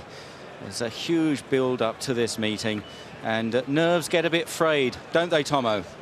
Yeah, and also what is interesting here, they have what's called the flyaway start. Do you remember the old tapes that you go up like that? They only use them here and at the Aintree Festival for 3 races there. They use them for 22 of the 24 races here. And it's very difficult for Peter Haynes because they do go through. Here's Graham Lee, the last one back. They're putting a new tape across the course, and you can see that Irish horse, he's going to take quite a hold. So anything could happen, but they're just regrouping and being called in about 2 minutes' time.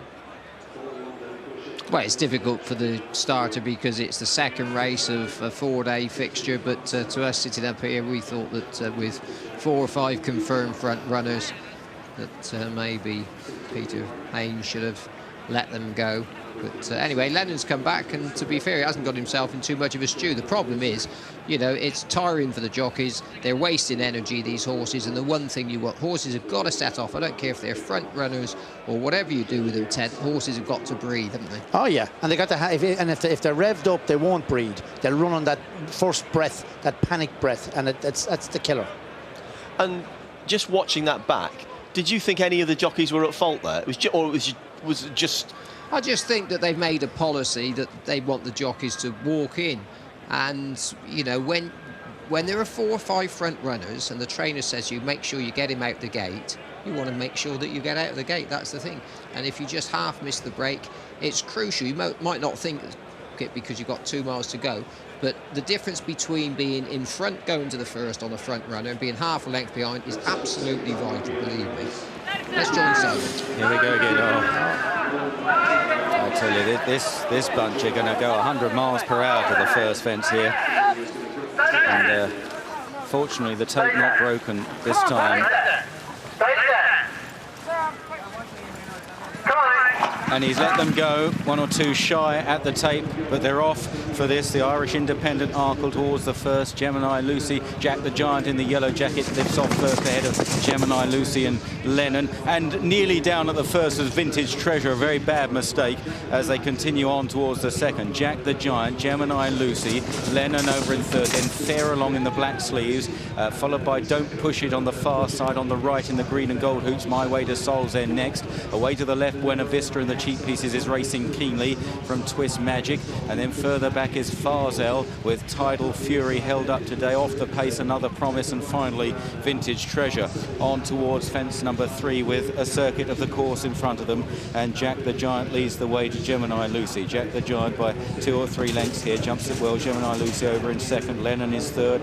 Farallon hasn't gone tanking off, has he? In 4th place at the moment under Richard Johnson, saving a bit, followed by Don't Push It and My Way to de Solzen. They're followed by Buena Vista out wide of Tidal Fury, Good Spirit the inside of Twist Magic, Farsal further back, followed by Another Promise, and finally Vintage Treasure as they jump the fourth, at which Gemini Lucy jumped away to the right. Another Promise just slipped slightly a few strides after the fence, but now into the back straight, and it's Jack the Giant that leads. To Lennon in second place, Gemini Lucy, then Don't Push It and Fair Along together, followed by My Way to Solzen, a red with the white sleeves as they jump the first down the back. Out wide is Buena Vista, followed by Twist Magic as now they head on to the water jump. Good Spirit is further back, followed by Farzel, and here comes the water jump. Jack the Giant's going to pick off just ahead with a better jump from Gemini Lucy. Lennon landed slightly awkwardly in third. My Way to Solzen is fourth, and then behind these is Don't Push It, Fair Along in between runners. Buena Vista is next, then Tidal Fury and Twist Magic as they jump that open ditch. Further back was Good Spirit, Another Promise.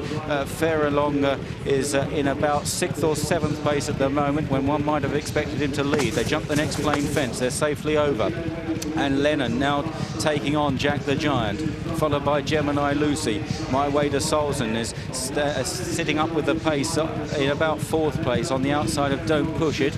Then Fair Along the inner of Buena Vista. Tidal Fury moving up out wide of Twist Magic as they jump the plain fence at the top of the hill. Tidal Fury made a slight mistake there and now swinging left-handed. Jack the Giant and Lennon are 1 and 2. My Way to Solzen in 3rd place. They're about to make the run downhill now towards 3 out. Don't Push It on the inside in 4th, and they're followed by Twist Magic. Fair Along's got a lot to do, followed by Buena Vista, Tidal Fury, Another Promise making some late progress, but down towards 3 out it's Jack the Giant. Mick Fitzgerald going well again, just as he was on Amaretto Rose in the first race. Lennon out wide. My Way to Solzen goes second there. Don't Push It, then Twist Magic. Lennon backpedaling. Fair Along is trying to run on now in 5th place as they head down towards the second last, and it's Jack the Giant on the right. On the left is My Way to Solzen. Twist Magic out wide the blue sleeves as they land down. Don't Push It and Twist Magic are down.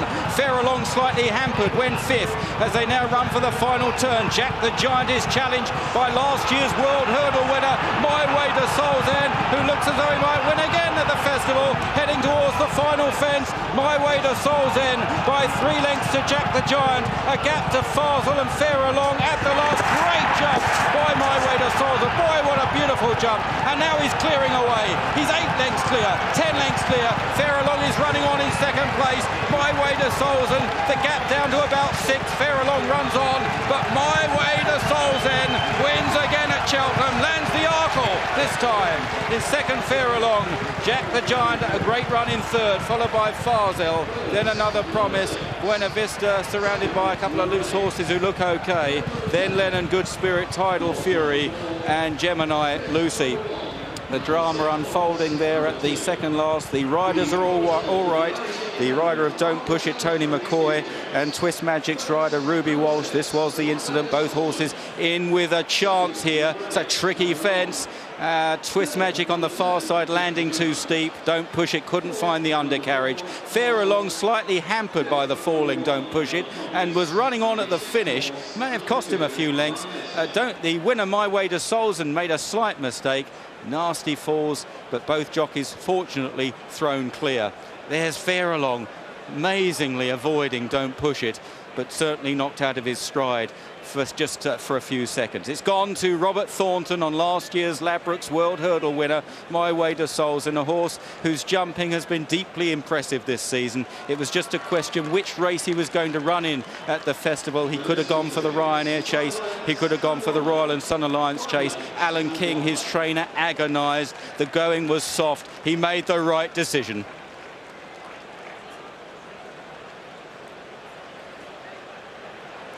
And there, Ruby Walsh and Tony McCoy, old mates, great rivals, returning absolutely fine after their falls. And they'll be hoping for better in our next race. Well, Alan King had his critics putting My Way to Solzen in the 2 mile Arkle rather than the 2 mile 5 furlong Ryanair.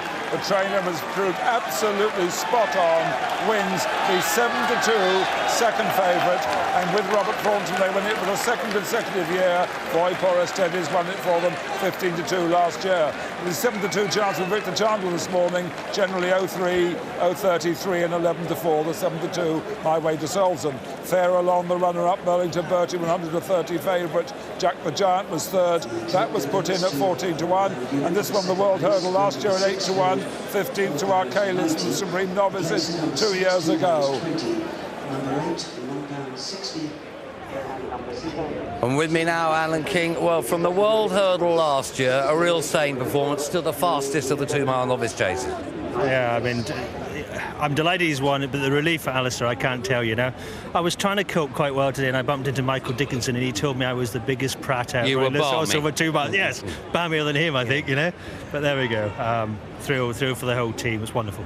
And he travelled really well in the race. You know, I mean, my God, he's got some armoury, 3 down to 2. He's always shows so much speed. He's a class horse, you know, and I think that's why it makes it so difficult that you don't want to make a mistake with him, you know. And it's been an agonising month or whatever trying to decide on the right race, you know. And all I said to Chuck was, thank God we're running today, because if this weather keeps up, we might be in trouble by Thursday if it kept drying. So we've got away with it. The right decision's been made. Thank you. Cheers, Alan. Thank you. Well done to Alan King. He's done a really good job with this horse. Stayers Hurdle last year. Crystal Danny, that other horse that he had, you know, yeah. Similar type, you know. He's a bit quicker than him, John, don't you think? Well, he's a bit quicker, a little bit classier, but he's the same type, got really good manners. He didn't do a lot in front now from the back of the last. Went to the last, jumped it well, but he was kind of idling. I don't think he was getting anywhere third, but he was just idling. He didn't, I'd say he'd be a better horse coming at horses too, you know. But he's a really polished jumper. That's his big plus as well, isn't it? And that's, as riders, that's a big asset, that you know you're on the safest conveyance as well as one of the best. Well, if you can eliminate being on the ground, it's a huge plus anyway. Yeah, you know, you like something that knows this is an intelligent horse, you know, he looks to see what he's doing. Jack the Giant's run a hell of a race, limited experience, set out, made all. We thought there was going to go a real good gallop, which they did.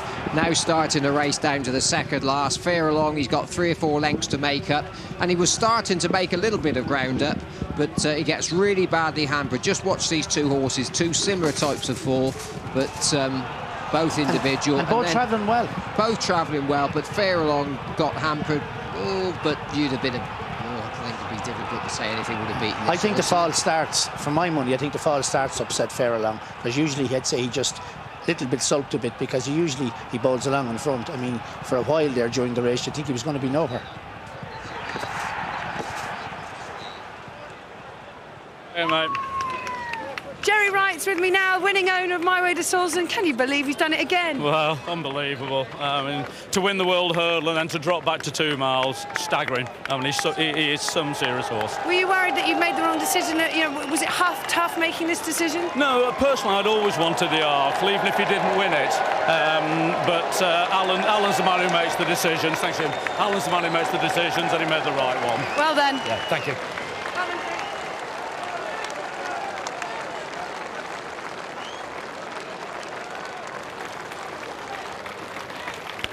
A justifiable roar as My Way to Solzen returns for the 2nd year on the trot to the winners' enclosure at the Cheltenham Festival. A phenomenal double if you think about it. 3 mile World Hurdle, the ultimate staying test, real gritty race. Back to this speed, the speed horses race, the Arkle. He's a jack of all trades and he's a master of a few of them as well.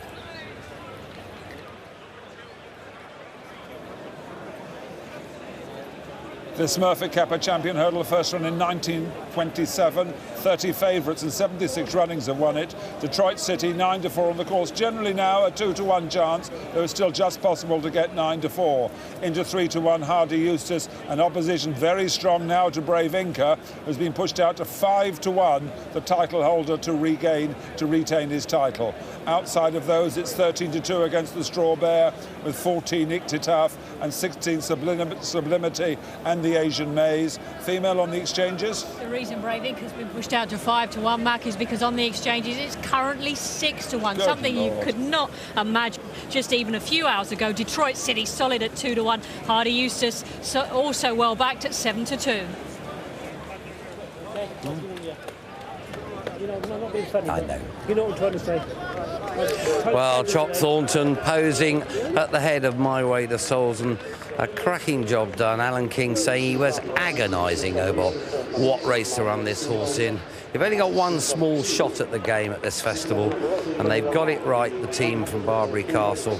And Alan King rightly exultant, and a great day for Chop Thornton to be one of the real emerging forces in recent years. We'll just get him now. Chop, well done, mate. Just travel real well. He did, Joe. I was flat out going over the first three, but I always thought I would be.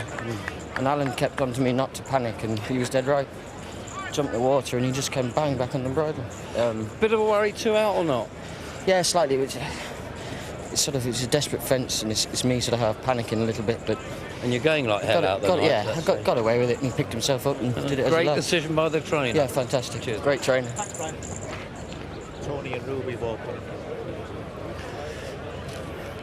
Well, Chop Thornton and Alan King, triumphant 2 years running in the Arkle and 2 festivals running with My Way to Souls, and couldn't be off. So it's a 1-1 after 2 races at the Cheltenham Festival, 1 to Ireland, 1 to Britain. Loads more to come.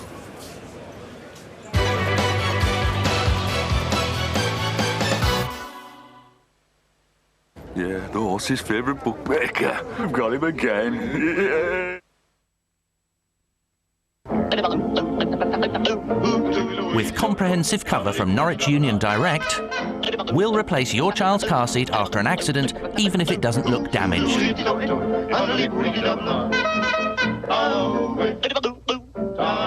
And we'll give you an extra discount if you and your partner insure with us.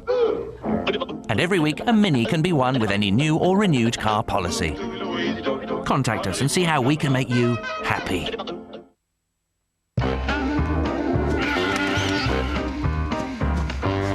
Whether it's Kenyans saving for their children's future, or Argentinians saving for their next family holiday, everyone's saving for something.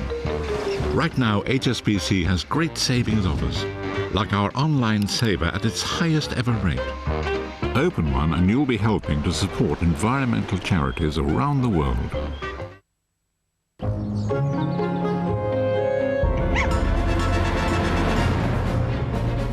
No one wants to feel like a sausage in a sausage factory. And you certainly wouldn't want that when it comes to eye care. At Dolland & Aitchison, we prefer to take our time to find out what you really need and what you don't. And we promise to treat you like a person, not a sausage. DNA. We see eye care differently. Oh, chocolate. Naughty, naughty. Maltesers is less than 190 calories, actually. Really? Really. But you see, now I don't feel very naughty at all, so...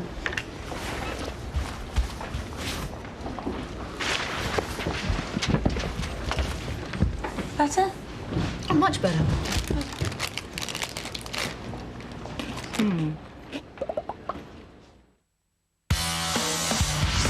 I got a question, boss. I might be able to help. We're asking you to sacrifice yourself. Are you having an affair? How do you figure that? Name your price. Meaning what? You got any more questions? What? Where? What? Huh? Wow. You've got something to watch. Go watch it! If you're a Virgin Media customer, you'll know they no longer show Sky One. To get the TV you love back, go to sky.com/switch. On a very unusual farm, we take an inside look at the strange world of genetic engineering, where pigs can't fly, but they can glow in the dark. This is not tomorrow's world, it's happening now. Animal Farm starts Monday at 9 on 4. About you, but that last race really did my head in. You're not kidding. Well, as ever, ladies and gentlemen, the Irish Independent Arkle Challenge Trophy Steeplechase has brought together the very best of racing's 2-mile novice chasers. And we'd like to thank Independent Newspapers Ireland Limited for their continued and very generous sponsorship of this highly valuable Grade 1 event, a race which pays tribute to Arkle, perhaps the greatest steeplechaser of all time. For the presentation of the trophies, we extend the very warmest of welcomes to Paula Murphy. Paula is the Group Marketing Director for Independent Newspapers Ireland Limited. And here to receive their trophy welcome, the 4 owners of My Way to Solzen. So many congratulations go to Barry Winfield, to Andrew Longman, Jerry Wright, and also Clive Fenton as well. So well done, gentlemen. Go on over, meet Paula, and receive your prizes. Well done.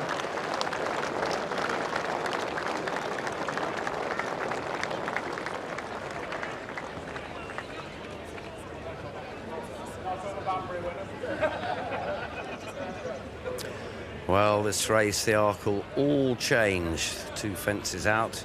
There's still a great bunch of them in contention. Nothing had gone wrong right for Farallon, but Twist Magic on the near side and Don't Push It on the far side. They exit literally stage right, and that leaves My Way to Solzen to pick up Jack the Giant, and pick up he does at the last fence. It's a right leap there.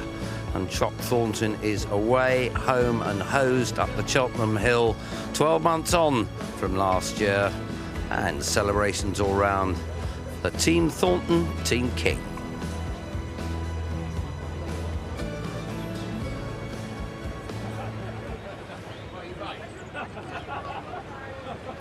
Well, the champion hurdle up and coming. Ireland have got the opening hurdle race of the day on the board already. Can they come back via either of their past winners, or will this fellow, Detroit City, deny them? Detroit City is the best in the West. He's the hope of the home defence. Alice Plunkett's been down to Somerset to see him. Well, fingers crossed, this is going to be the first big star of the Cheltenham Festival. Detroit City, favourite for the champion hurdle and carrying all the British hopes before him. A winner last year of the Triumph Hurdle, can he be the first 5-year-old for many years to get up that hill in front in the blue ribbon of hurdling? Put your hands up for Detroit. I love this city. Put your hands up. Put your hands up for Detroit.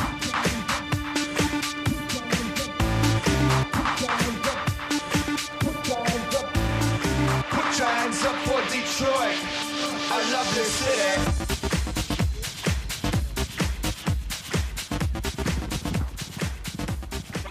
For me, there's nothing better than coming to a racing yard in the morning and really getting a feel for the horses on the gallops. Watching Detroit City this morning, you didn't get the vibe that he was this awesome horse that he has the reputation for being, but everyone around him clearly realises that he's something very special. He knows he's the boy. Just his attitude in the box, everything about him. And when he goes for you, it's like just telling you who's boss. What do you think makes him such a good horse? It's amazing, really, isn't it? I mean, he's I suppose he has the right attitude, number one, and obviously tries hard in his races. And we only put the blinkers on for the Triumph Hurdle because of the fact that he was lazy. And now they've been on, we'd be loath to take them off. He's got good flat race ability, but there's plenty of horses running with better flat race ability than him that aren't anything like as good as him over hurdles. I don't know what makes him so good, really. Right attitude and tough, and up to now, touch wood sound. He's obviously a grey and he's heading for the champion hurdle, but he's a very different model and type from Rooster Booster. Yeah, massively so. First of all, he's a much bigger, stronger horse, and he's a horse that stays very well Detroit City, whereas Rooster Booster used to be held up and get there late. This horse will be very handy and make use of his stamina. Would you say he's as good a hurdler or as good over the hurdles as Rooster Booster was? He's better because Rooster Booster was sometimes looked absolutely brilliant, standing off a long way and landing lengths and gaining lengths. But at the same time, though, he was I'm surprised he didn't fall more often than he did, you know, because he was a bit guessy sometimes, you know. Whereas Detroit City is very accurate, but maybe not quite so bold at the obstacles. Well, one of the things that's really become clear today is that Detroit City is so laid back. He's horizontal in his training. Looking at him here today, I mean, he is a proper bull of a horse, isn't he? He must really take some work. Yes, particularly since he's lazy as well, so he's never doing any more than he has to. So, yes, he needs plenty of graft, really. Yeah. Does that make him an easy horse or a hard horse to train? I don't think it really matters as long as you're aware of the situation. That's the main thing, I think. We were very keen to get a run into him in the Agfa hurdle because I wouldn't have wanted to go straight to Cheltenham without having run since the Beulah hurdle. It would be a long time, and you know, he's a horse that's difficult to get 100% first time. It's funny, people often say that dogs are like their owners, and I know Philip Hobbs isn't this horse's owner, but he really reminds me, they're quite similar beasts. They very much hide their lights under a bushel. Philip is a brilliant trainer, but he's no nonsense. He totally says it as it is, and this horse is very much the same in his training. You don't get wowed by what he does in the morning, but clearly you do by what he does in the afternoon on the track. But he's really up against it, and all his team realise that. 5-year-olds have a terrible record in the champion hurdle. I mean, he's favourite, isn't he? So if we don't win, we're going to be disappointed, you know? So there's an awful long way down and not too much to sort of gain by winning as well, but if he wins, it's a relief, isn't it, really? I mean, the Triumph Hurdle this year has worked out phenomenally well, and all the horses in the race that were in the sort of first half dozen have done very, very well since. So without any doubt, it was a much, much better Triumph Hurdle than most years. And all these 4-year-olds, 5-year-olds that get beaten in the champion hurdle, most of them, to be honest, weren't in the same league as him. So I'm not really worried about statistics. They're there to be broken, aren't they? Well, I'm leaving trainer Philip Hobbs's yard with the overriding impression that the whole team here believe that they've got the horse that can give them their second champion hurdle. But they remain incredibly chilled and laid back, despite the enormous expectation riding on Detroit City. Let's go and see owner Terry Warner to find out how he's coping with the build-up. I've been very busy, really, because people want to interview me, which is something that never happened before to this extent. And obviously the horse is improving the whole time, and we don't know how good he is, really. I can't believe the opportunities there for us to go back the second time with a great chance of winning. I think that's the biggest surprise to me.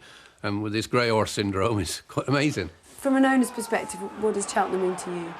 Well, it is the best place to win. It's the mecca of national racing, and you know, the excitement and adrenaline flows more at Cheltenham than anywhere else. Well, there's no doubt that Rooster Booster bucked the trends. Is he confident that Detroit can do the same? I think he's got a wonderful chance, and I just think it's quite remarkable. We've got a second grey horse go into the same race with a wonderful chance. So for you, looking at Detroit City and being so close to him, how would you sum him up? Well, I think he now probably is going to be a better horse than Rooster Booster. I think his potential, really, having won a really good flat race with the Tsarewitch, I think now he could be anything, really. And he is big enough, so he will jump fences. So, you know, I may be the owner of a champion hurdle and a Gold Cup. My aspirations are to win both now, you see, in time. Put your hands up. Put your hands up for Detroit.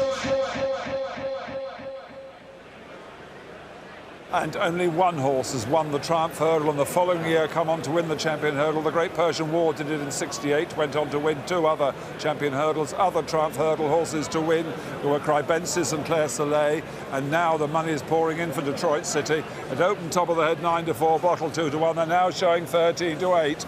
Against Detroit City. Particularly strong against it, though, is Hardy Eustace at 3, though I can see a few bookmakers now going Burlington Bertie, 100-30, Hardy Eustace. The weakness of Brave Inca is absolutely pronounced, this Brave Inca, 11-2 chance, out to 7-1 the Straw Bear, and it's then 14-1 Ictitaf. Female on the exchanges, are they lumping on this Detroit City? Yeah, they are, Mac. He's over 15,000 at this precise moment, £15,000 waiting to get on just at over 7-4. A little bit of interesting money on Afsoon in the place market. Plenty of you out there thinking that Afsoon's going to sneak a place like Jack the Giant did for Nicky Henderson earlier. Detroit City, as Max said, big support for that, along with Hardy Eustace. But can we get them beat? Well, my tidbit certainly puts up the fact that they can, because in the Smurfit Kappa Champion Hurdle, 5-year-olds and those aged 9 and above have an awful record, and hoping to defy that will be Afsoon, he's 5, Brave Inca coming back, he's 9, Detroit City at 5, and Hardy Eustace. That would be a clean sweep for the bookmakers, and they'd certainly be laughing and singing. And 10 5-year-olds have won the Champion Hurdle, that's Detroit City, and he's in as well for the Boyle Sports £200,000 bonus for winning the trial here in December.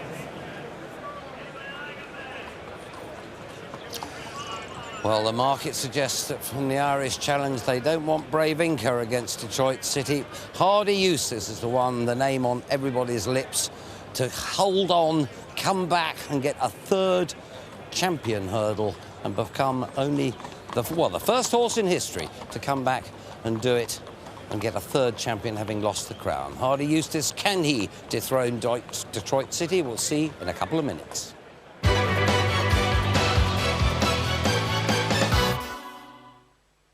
It's got 6 written all over it. What do you know? I've never felt this good. Without a doubt, confidence grows with age. But after 60, no matter what, your skin can let you down. It becomes more fragile. I found Age Reperfect Pro Calcium from L'Oreal. My skin feels toned, more resilient. I'm 69, and Age Reperfect Pro Calcium is the future of my skin and yours. Age Reperfect Pro Calcium from L'Oreal Paris. And now, discover new Age Reperfect Pro Calcium Night. We're worth it.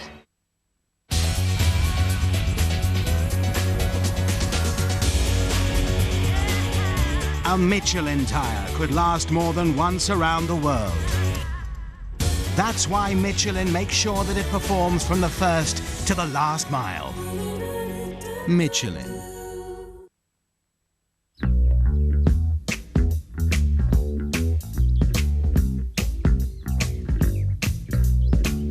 We could tell you it's all about craft, tradition, and heritage. But we know you'll only notice one thing. The taste. Magna's Irish Cider. Time dedicated to you.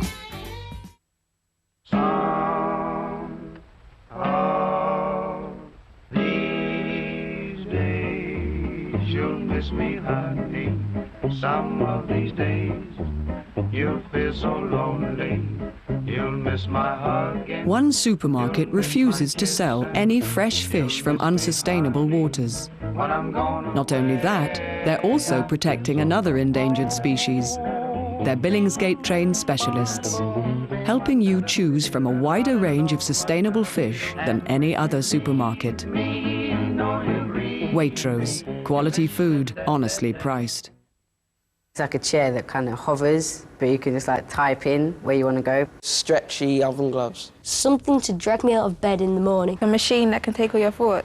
You don't have too much things in your head at once. A TV that somehow you could step into. Wings. It's like a fly. Ultimate football shoes, so it feels like you're playing in your socks. Healthy chocolate. Microwave that can actually cook decent meals. Solar-powered killing sheep.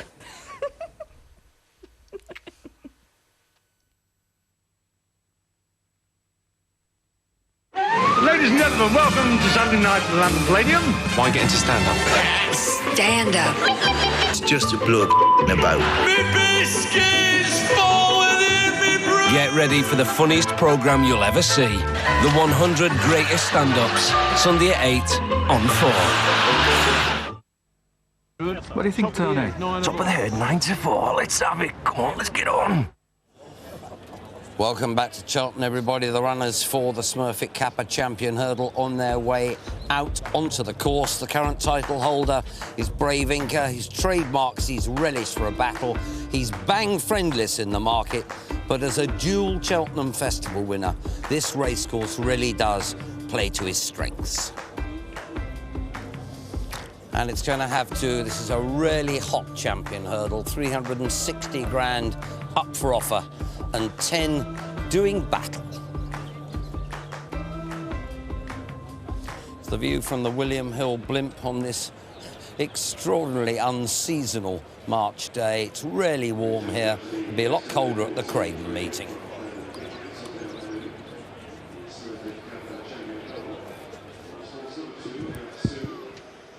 Well, in conditions you wouldn't have believed possible a week ago, when we'd 5 inches of rain. We've nearly got the champion hurdle upon us. Let's spin through the runners for you. We'll start with number 2, Afsoon, who's a bit of a buzzy character, as those pictures maybe back up a little bit. He's a good horse. It perhaps hasn't quite fulfilled his potential. Very impressive winner of the Haydock Trial in bad ground. This is quicker, and there are several on the form book that hold him. Yeah, normally likes to bowl along up there. usually a good jumper, but tipped up at Kempton. And of course, Nicky Henderson, 3 champion hurdles with CU then, the last 5-year-old to win. Following him through, the current champion, Brave Inca, hard as absolutely nails. Yeah, he's as hard as nails. I was just a little worried when I saw AP win him at Ferryhouse, the Hatton's Race. I thought he was reluctant to win that occasion. He won. I thought that was not a good run by his standards. He came back and he won well at Christmas, all but maybe not the most competitive races when he beat Icta Taff. And then he's well held by Hardy Eustace in the AIG at Leopardstown. Just good horse. Detroit City loves this place. Winner of the Triumph Hurdle here last year. And as Mac just said, he's on to a £250,000 bonus if he follows up and wins this, having won the Boyle Sports, where he had Hardy Eustace behind him. 4 is Hardy Eustace. I think he's in great shape this year. He'll be the first horse ever, I suppose, to have won 2 champion hurdles and go back and try and win a 3rd one. But he's in tip-top shape. He looks terrific. Good winner at Leopardstown. He'll make them all go. And directly behind him is Icta Taff. Not without his chance on his best runs. His last run was a bad run, but all season long, right up to Christmas, people have been talking about this horse since he won the Cesar, which has been a Cheltenham horse. He was a top novice last year, and I'm sure he'll run a big race. Kawajino, who was 7th to Brave Inca in the champion hurdle last year, and also ran very well, went 4th to Asian Maze. He hasn't been in quite the same form this time. He's been alternating between fences and hurdles, and although he does have a lot of ability at his best, it's hard to see him actually winning. Well, we've seen plenty of good horses that have been winning, having been claimed recently. Marble Garden was claimed out of Andre Charchar's yard in Paris. He's 500 to 1. Normally runs in cheek piece. He's got blinkers on this afternoon, but I just think it's a day out for the owners. Strawbear, not very big, bonny little horse, looks in really good nick. Won well at Wincanton last time, but was able to dictate. So far, grand horse though he is, the overall profile of his form says that he just misses very top class by £5 to £7. And 10 is Sublimity. John Carr trains this horse, a small yard in Ireland owned by the Hennessy family. Lots of fellas have had a few quid in this fella at big prices, 40s and 50s. He's now only 16 to 1. He was a good 4th here last year behind Strawbear in the novice hurdle, and an easy winner of his only start this year at Navan. He's got a good each-way prospects, classy horse in the flat. And behind him is Asian Maze. I had a few quid in her last year. On a very good day, she's a very good mare. She was very good at Liverpool last year. She just hasn't come back to that this year. Disappointed in France during the summer. She's just up against it.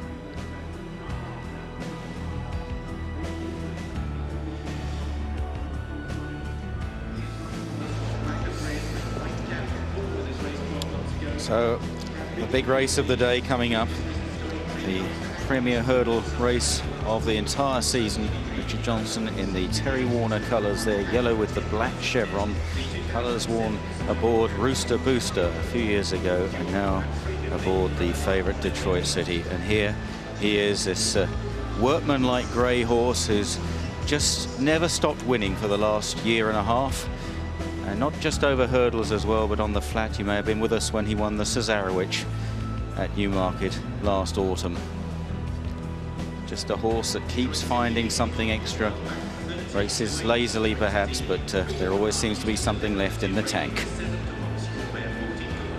Let's check your colours. Icta Taff and Brave Inca, similar colours on those two. Icta Taff wears a noseband, Brave Inca doesn't. Difficult to understand the weakness in Brave Inca in the market. He looked terrific in front of the stands.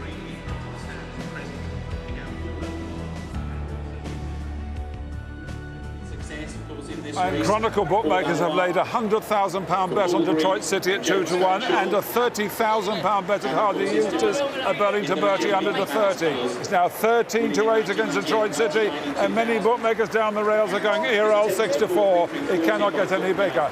100 to 30 in places Hardy Eustace for generally a 3 to 1 chance. Out to 11 to 2 is Brave Inca, 7 the Strawbear, and 14 Icta Taff. Female on the exchanges, what's happening? Well, that 13 to 8, I don't think it's going to last much longer, Mac. 2 million on the exchanges on just Detroit City alone, 67% of the turnover. He has stolen this Detroit City. A -4 Brave Inca, that continues to drift out. And Icta Taff has just found some supporters. Icta Taff, as Simon's just mentioned, carries similar colours to Brave Inca, except that he's got a nice little red diamond on his cap. He could be a diamond for the punters each way. John, God bless. Some memories flooding back in front of the stands. Here's Hors La Loi, the winner in 2002, looking in very perky form. And his owner, Paul Green, is actually just standing to my left at the moment, and he must be very proud of the boy. And Isterbrack as well, 3 times winner. Both horses looking absolutely superb form. Can Hardy Eustace emulate Isterbrack this afternoon by winning a 3rd champion hurdle? He'd be the only the 6th horse in history if he manages it, and he's got a few fans as well. Well, with me, Robert Hennessy, the groom of Hardy Eustace, the person who probably spends more time with the horse than just about anybody, but nothing more you can do now. You've just let him go. No, it's all done. Best of luck to him. You ride him out every day. What's he like as a person? Lovely animal to ride. He's a gentleman, but a real workman. Obviously, you didn't manage to land the spoils last year, but he wasn't quite right. How's he been this year? Everything's gone to plan. There's been no setbacks, so we're hoping for the best. Do you think he's spot on, and are you really, really hopeful? I hope he is. I hope he is. Well, whatever. He'll come back safe. I hope so. Good luck. Thank you. Really good lad, and smashing horse as well. Half ran off with me 2 years ago around the Sand Gallop. Loves his work, and he took our eye in the paddock. And going down to the start, well, did exactly the same thing for Simon as well. We heard how much money there was for Hardy Eustace, best part of £2 million, not for Hardy Eustace, rather for Detroit City, best part of £2 million for him. And also lots for Hardy Eustace as well. Negative, and quite surprisingly, Brave Inca. And on the exchange is pretty much the same, except there's a little bit of money for Ictataf. Started going very strict with them here. Little turn. And they're away to a clean start for the Smurfit Kappa champion hurdle of 2007. Towards the first, Hardy Eustace, the dual champion on the right, landed just in front of the white-faced mare Asian Maze in 2nd place. In 3rd then is Brave Inca, last year's winner. The grey Detroit City is 4th, just towards the near side of Straw Bear. White sleeves of Afsoon, Ictataf, red headgeared Marble Garden further back, and Kawajino and Sublimity are the last 2 as they make the long run towards flight number 2. Hardy Eustace from Brave Inca, Asian Maze on the near side, Straw Bear close up in 4th, Detroit City on the left there under Richard Johnson in the yellow jacket as they go towards the 2nd flight. Hardy Eustace, a very clean jump from Brave Inca, and Detroit City's just not travelling at the moment. Richard Johnson, he's notoriously idle. He just had to get to work for a few strides there. He can be like this, but he's certainly not grabbing hold of the bridle as you'd like to see at this early stage, very early stage of the race. Hardy Eustace from Brave Inca, Asian Maze probably just 3rd wide of then Ictataf towards the inside, Straw Bear, Detroit City wide of Afsoon, Kawajino, out very deep is Marble Garden, and finally Sublimity as they now enter the back straight. And Hardy Eustace, it just looks a medium pace as they go towards the next. Flight number 3, Hardy Eustace on the near side of Brave Inca, Asian Maze rather shielded on the far side. Detroit City is pushed up to dispute 3rd or 4th on the outside. Hardy Eustace just had to reach for that. Straw Bear's in behind them. Detroit City has picked up on the far side, almost disputing the lead now.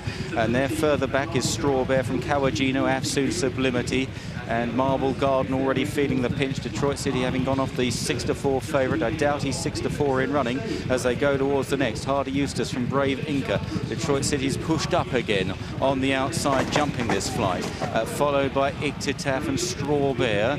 Then Asian Maze.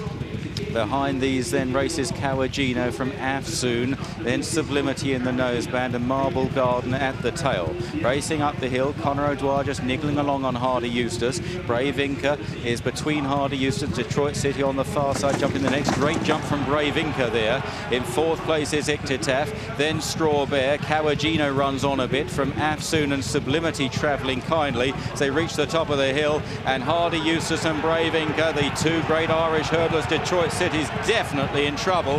He's under the whip now. Ictataf, meanwhile, moves quite well into third place. They're followed by Kawajino, Afsoon, Sublimity. Straw Bears well out of it at this stage. And then Asia Mays down towards the third last. Hardy Eustace and Brave Inca crossing swords again. Ictataf is in their tail. Straw Bear pulling up. They jump. Then Ictataf is down there. Ictataf is a faller at the third last. We're going pretty well. Hardy Eustace from Brave Inca, but look at Sublimity on their tail now in third place, and his rider Philip Carberry looking around for dangers. Detroit City's well beaten off, going to the second last, and it's Brave Inca and Hardy Eustace. Brave Inca on the left, Hardy Eustace on the right. Sublimity is still on the bridle in third place. Meanwhile, Afsoon is running on under pressure as they turn for home, and it's Hardy Eustace and Brave Inca. Now Sublimity is pulled wide for a challenge, followed by Afsoon. The final flight coming up. Brave Inca joined by Sublimity. Then Hardy Eustace starting up the hill. It's Sublimity on the near side of Brave Inca. Hardy Eustace back in third and Afsoon in fourth. And it's Sublimity who begins to kick on now. 3 or 4 lengths to Brave Inca and Hardy Eustace, the vanquished champions, and a new champion. It is Sublimity who beats Brave Inca. Afsoon may have grabbed third off Hardy Eustace. That was tight. A gap to Kawajino, the bitterly disappointing Detroit City, and Asian Mays. Straw Bear was pulled up. Marble Garden might have completed, but he's tailed off. Ictataf, the horse that fell when going well 3 out, is galloping up the run-in and seems okay. Sublimity at 16-1 has won the Smurfit Kappa Champion Hurdle in the hands of Philip Carberry for trainer John Carr.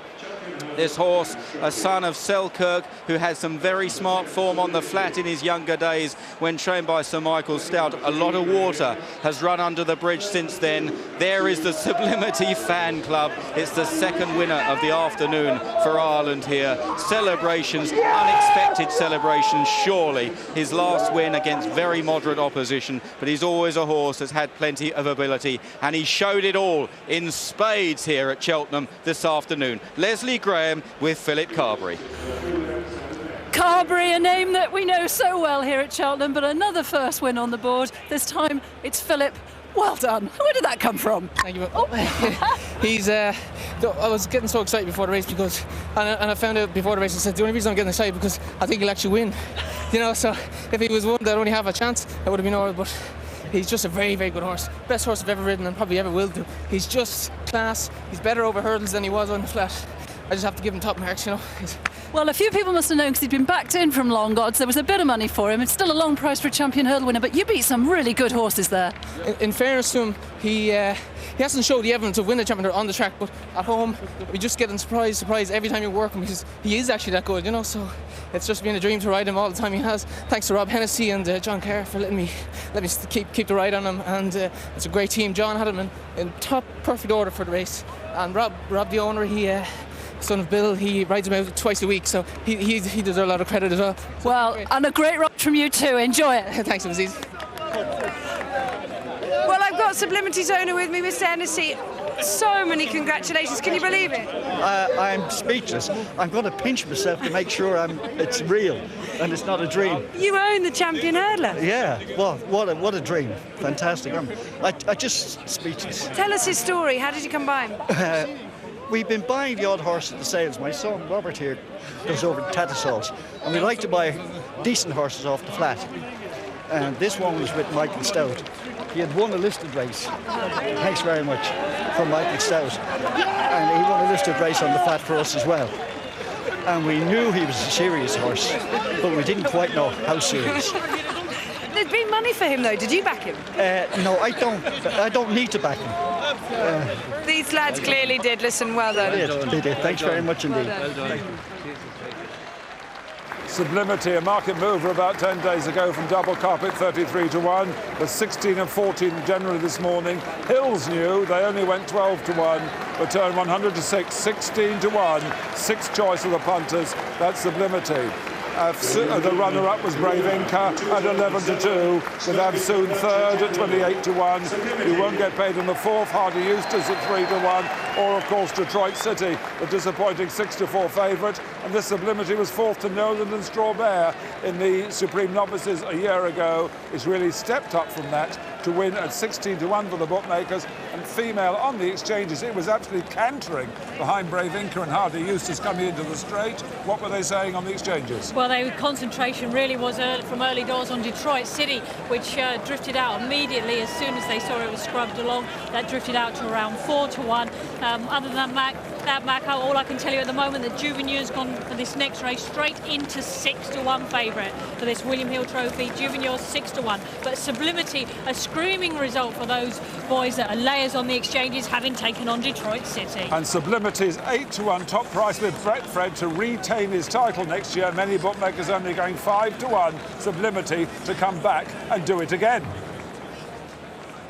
Well, whatever happens, this horse has been given a fine ride, obviously been well trained too, but Philip Carberry, he must have been pinching himself. Never mind the owner coming down there, couldn't believe quite how well he was going. And Ted, you picked him out from a long way out. He's coming up the inside of Afsoon, Cowagino, and Detroit City, never going. Cool as a breeze. Icty Taff was travelling well here with the yellow sleeves. He departs here. He's travelling well, but Philip slips up the inside. Icty Taff dives and pays the penalty there. He was travelling well, but Philip Carberry takes a pull here. He doesn't want to go between Ruby and Connor. He's quite happy to let them lead him down over the second last, and he's given this horse a wonderful ride. His father Tommy won 4 Gold Cups in every other race bar the champion hurl. Paul has ridden 5 or 6 winners here, but Philip has given this horse a classic ride. Just watch him, he's still tracking those boys into the straight, doesn't panic, a long ways up there. We credit the top lads with patience to wait, but just look at this man, the champion hurl is in front of you there, and he's still sitting on the outside of Conor Dwyer and Ruby Walsh, and when he goes from to the last, he wings it, and it's all over. Afsoon runs on well. Hardy Eustace has no more to give.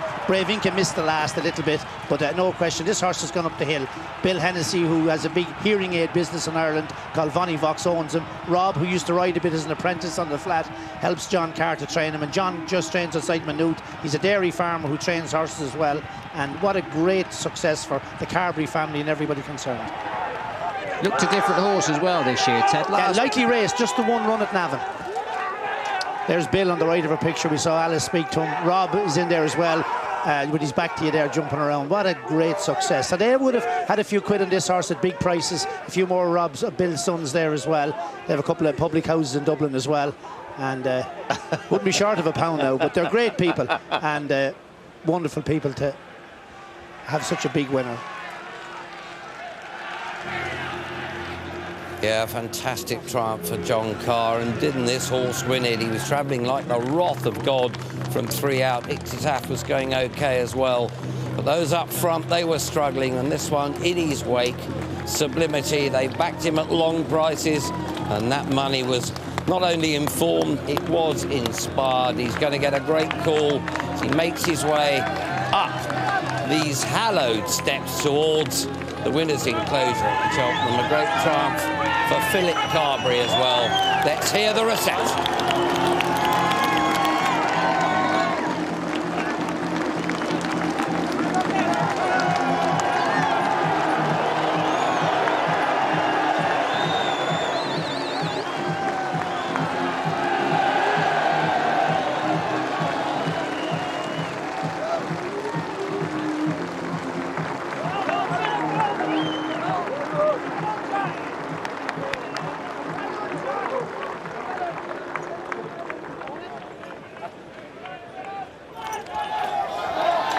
Triumphant scenes, and rightly so, here in the winner's enclosure at Cheltenham after Sublimity has been sublime indeed. See you in a couple of minutes.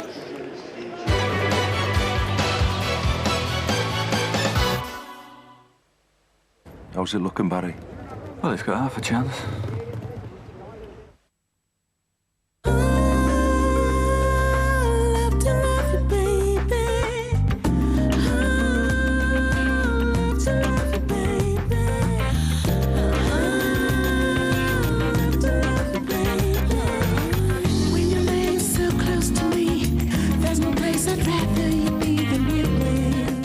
Citroën C4 Picasso 5-seat, the Visio Space.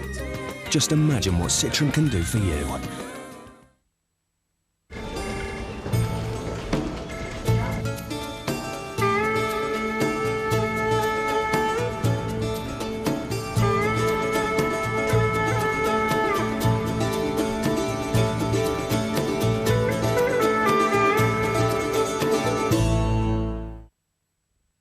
from JML, the Grab Mat. Simply place it on your car dashboard and it keeps your mobile phone, keys and other items in place whilst you're driving. The Grab Mat doesn't use adhesive. It's made from a special material which grips your dash firmly without glue. Now you can keep items close to hand without them rattling around in door pockets or falling on the floor. Here's the ultimate test. Look how the Grab Mat keeps a mobile phone in place on this rough 4x4 off-road course. Incredible! The Grab Mat is available for only $3.99 from Woolworths, Wilkinson's in-store, Focus and Robert Dias. Oh, they're in here all the time. They're a nice lot, the HSA people. They give you money back on your eye care and your dental bills. To find out more, just give them a call on 0800 08 54321. My family get £280 to cover opticians' bills each year. And another £280 for dentist bills. We get all that and much more for just £4 a week. And we got £15 worth of Marks & Spencer's vouchers when we joined. So find out more now by calling HSA on 0800 08 54321. HSA, a healthier place to be. Now, just before we rejoin the team at Cheltenham, here's a Channel 4 news report with Jon Snow. Afternoon, the 5 British Embassy hostages kidnapped in Ethiopia have been freed. The Foreign Secretary Margaret Beckett said that they were released in neighbouring Eritrea and appeared in good health. The 5, all linked to the British Embassy in Addis Ababa, went missing on March the 1st on a tourist trip to the northern Afar region. 2 vehicles belonging to the group were found abandoned, riddled with bullets. There's no word on the Ethiopians seized with them. The latest on Channel 4 News at 7.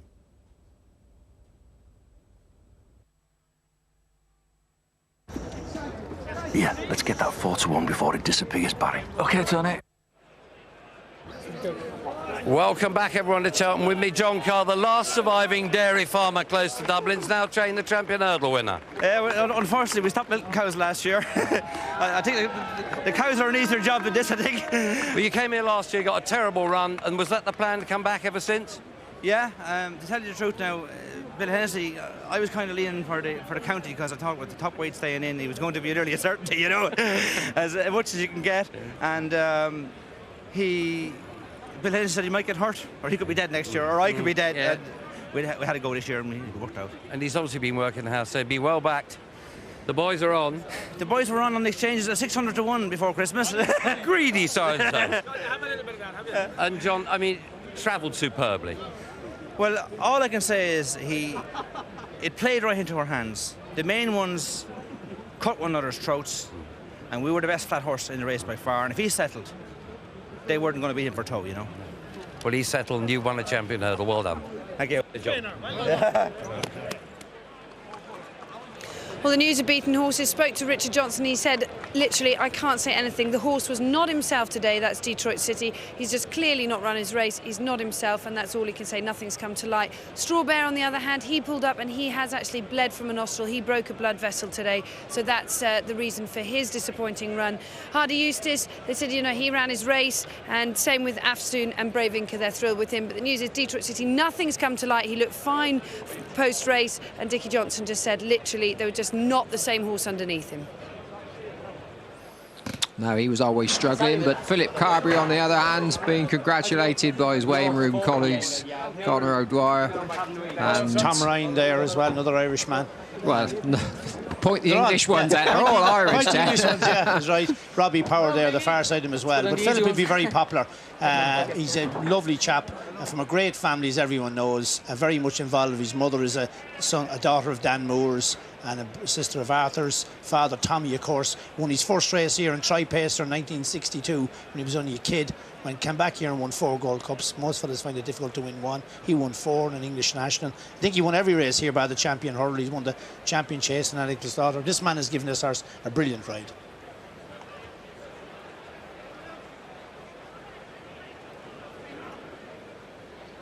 President of Ireland, Mary McAleese, ladies and gentlemen, we are delighted to welcome you all here today, and I shall shortly be inviting President McAleese to present the trophy for the 2007 Smurfit Kappa Champion Hurdle, accompanied by Sir Michael Smurfit, Chairman of the Smurfit Kappa Group. We understand that this is to be Sir Michael's final year as the group's chairman, after 54 years of service, including 34 of those at the helm, during which time the group has expanded to boast an annual turnover of 7 billion, employing a workforce of more than 42,000 worldwide. As a leading owner, Sir Michael has been no stranger to winners' enclosures around the world, not least here at Cheltenham. I know that Rare Holiday's win in the Triumph Hurdle of 1990 was a particularly special moment for him, and there have been many others. I'm sure it will not be long before we can welcome those famous yellow and blue colours back into the winners' enclosure, perhaps even and hopefully for this great race. Sir Michael has asked me to say that his sponsorship of this race will continue for the foreseeable future. Thank you very much. On behalf of my fellow directors of the racecourse, may I take this opportunity to thank the Smurfit Kappa Group for their continued sponsorship of the most important and eagerly awaited hurdle race of the season.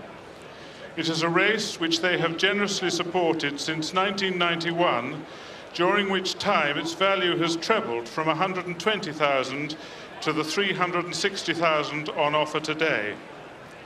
On behalf of Jump Racing, thank you, Michael, for the Smurfit Kappa Group's investment in our sport and your personal support of racing here at Cheltenham.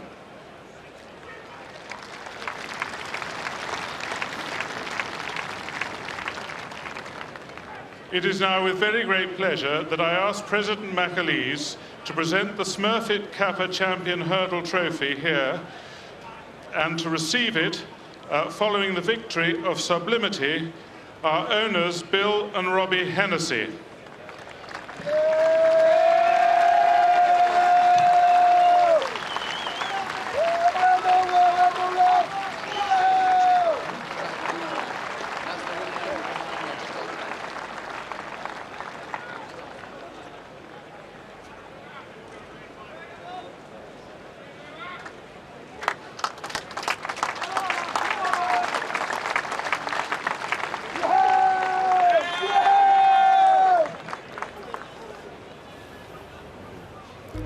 Well, Philip Carberry, his finest hour. It's a famous racing family, another name on the roll of honour after the champion hurdle. And congratulations in order for Sublimity, who travelled so beautifully and picked them off late on. Paul and Nina better known, but not now. Champion hurdle winning Philip Carberry whips to the wind. A fantastic day for him. A proud day for Tommy and Pam, Mum and Dad, and the Sublimity fan club, hopping with happiness. Next to receive their trophy, the trainer John Carr.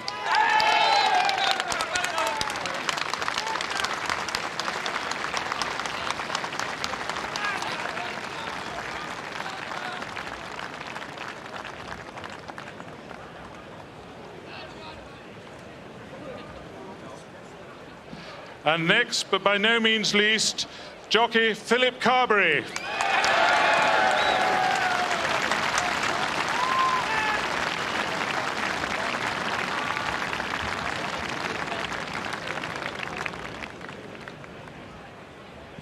And finally, most important person, Magella Brennan, the lass who's looked after Sublimity. Well done.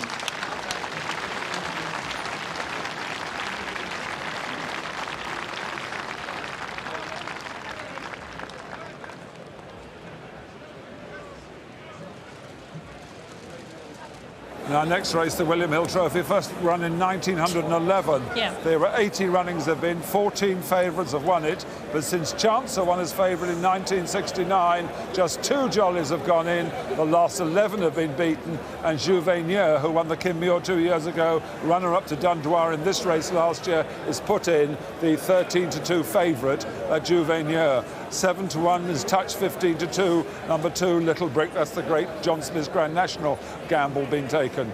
8-1 bar the 2. That brings in Ualco and Distant Thunder at 8-1 with 9 Rambling Minstrel, and they're putting in at 14 Heltonic and 16 Bar and 14 Commercial Flyer. Female on the exchange is Juvenia favourite. Juvenia has been supported, but he's been vying for favouritism now with the Grand National Gamble, Little Brick. Now, is a favourite going to bail out the punters at all yet? They've had an atrocious time of things so far, so no wonder they're having a stab at 2 horses in Little Brick and Juvenia. However, the tip bit doesn't really suggest that a favourite is going to come home, because in the William Hill Trophy Chase, the last 7 winners have all carried less than 11 stone. Not good news for you favourite supporters. And in this lighter weight category today, you look at horses on the race card numbered 16 to 23. Of course, number 24, Iron Man, is a non-runner, and not amongst those is the front 2 in the betting. And we have joint favourites now, 30-2 each of 2, Little Brick and Juvenia. Well, Magella Brennan joins me now. She's the last that does Sublimity. Can you believe it? You've done a champion hurdle winner. Now I can, yeah. Absolutely, yeah. Yeah, it's been brilliant. Did you always believe he was a good horse? Oh, definitely. Yeah, the best. Yeah, absolutely. He's such a nice horse to ride. He's a gentleman. He's honest. Everything about him is just, you'd want 10 of them. He's brilliant. Now, how many have you got in the yard? We have 40 in and about 32, 3 riding out at the moment, yeah. So we're busy. OK, so everyone says you're small. You're not that small. Not that small, no. And did you lead him up all the way through when he was running on the flat? No, I didn't actually. I only went to John 2 years ago. So, and I actually only went to Navan there a couple of weeks ago, because I actually don't really go racing that often. I'm usually too busy. So, yeah. Fantastic. So there should be a good big party back at the yard? Absolutely, yeah. Yeah, it's been a huge big team effort, I think, from the staff at home as well, Willie and Mark Bulger, and everybody, just everybody. It's great. So well done to everybody, I think. Well done to you. Well done. Cheers. Thanks a million. Great.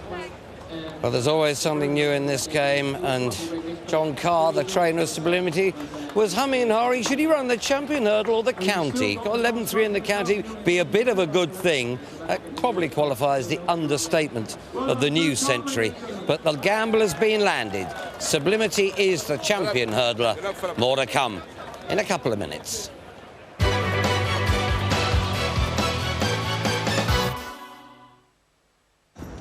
Right, get it ready, buddy.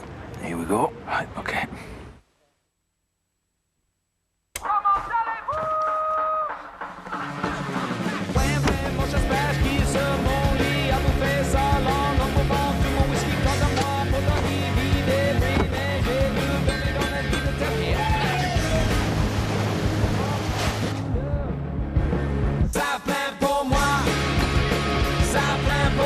With 0% finance over 4 years, the new Scenic's always ready for the next big thing.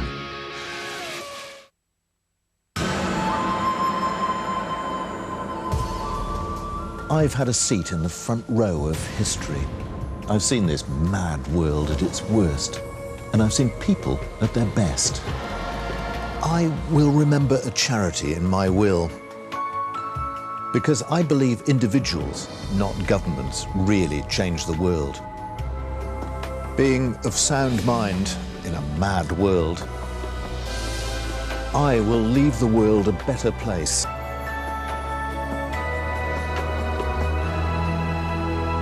I will. Will you? Tesco Car Insurance. Get a 10% discount if someone in your home is already insured with us. Call or apply online today. Listen up, girls. This is called a dilemma. Okay, so you want to get home to get your fix of that TV show you're addicted to. But the guy with the green eyes just asked you out. So what do? It's easy. You do both.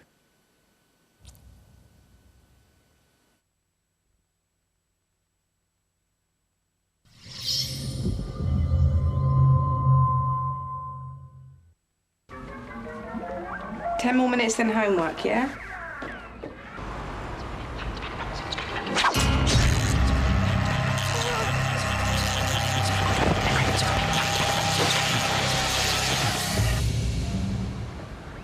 The average smoker needs over 5,000 cigarettes a year.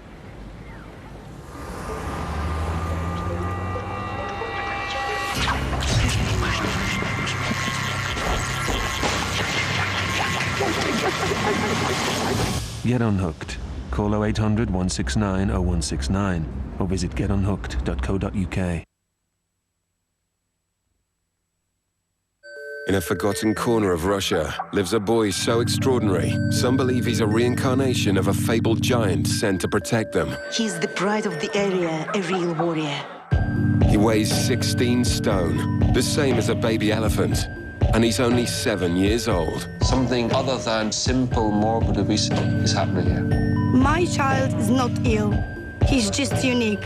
Body Shock travels 2,000 miles to investigate Jambik Hartorhov's incredible size. So much of this conflicts, so much of it just doesn't tie up. The truth behind the world's biggest boy, tonight at 9 on 4.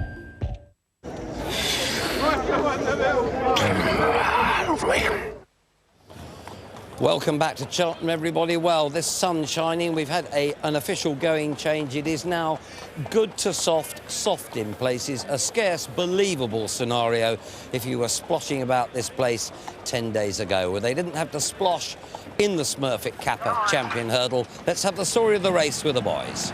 Yeah, jumped off well. Hardy Eustace had the inside berth, set them along. Asian Maze on this side. Now, just have a look at the first. Just really stepped it at Detroit City, and from then on he was always just struggling. I'm not sure whether he might easily transpire that he just ricked something, but he was always struggling from then on in. He's turned down the hill, the ground a little bit stickier. Asian Maze jumps that well. Iktaf probably just gets in a little bit close. Straw Bear travelling well enough. Afsoon also just closing in on him. Hardy Eustace jumped okay. He was a little bit iffy at 1 or 2, but by and large he was all right. And the three main protagonists, 1, 2 and 3 at the head of affairs at this point. Just look out for Philip Carberry just beginning to nose his way through on the inside, shortest way round there. Horrible fall there, a real pile cruncher for Barry Geraghty on Iktaf. And then just coming down to the second last, Hardy Eustace just gets in a little bit close. You could see his legs just getting a little bit weary. And then coming down to the last, not really fluent, the winner, but does the right thing, keeps his back end low, and he was quickening up, and he continued to do so all the way up the run. And we just felt that maybe the soft ground suited him more than last year, where I wouldn't say he went up and down on the spot, but you just got the feeling that was as good as he was. But he's made rapid improvement in the last 12 months, and it was a pleasure to watch him.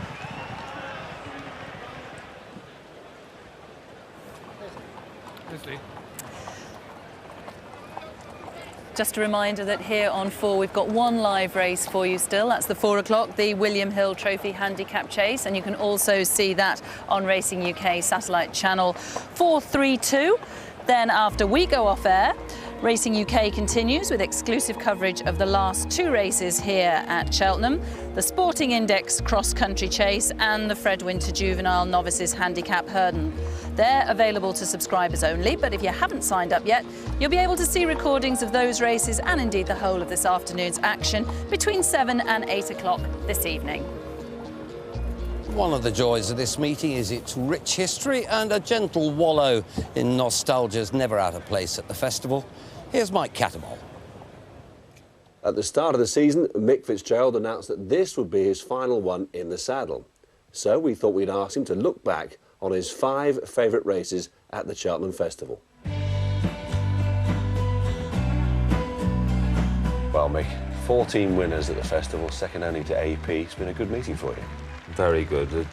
But as far as jockeys go, Cheltenham is the place you want to ride winners.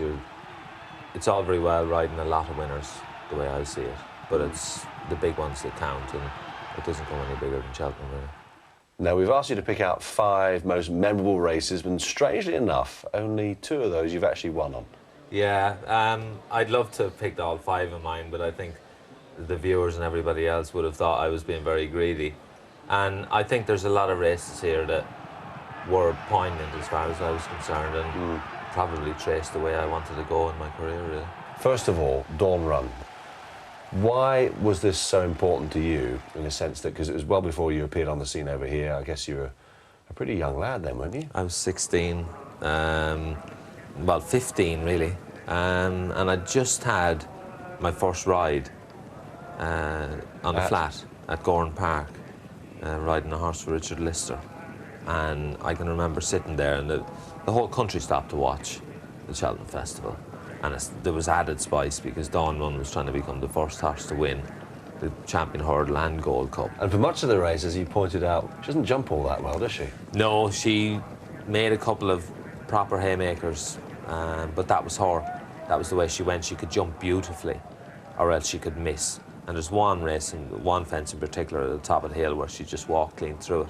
John Joe went and gave her a kick and she put down.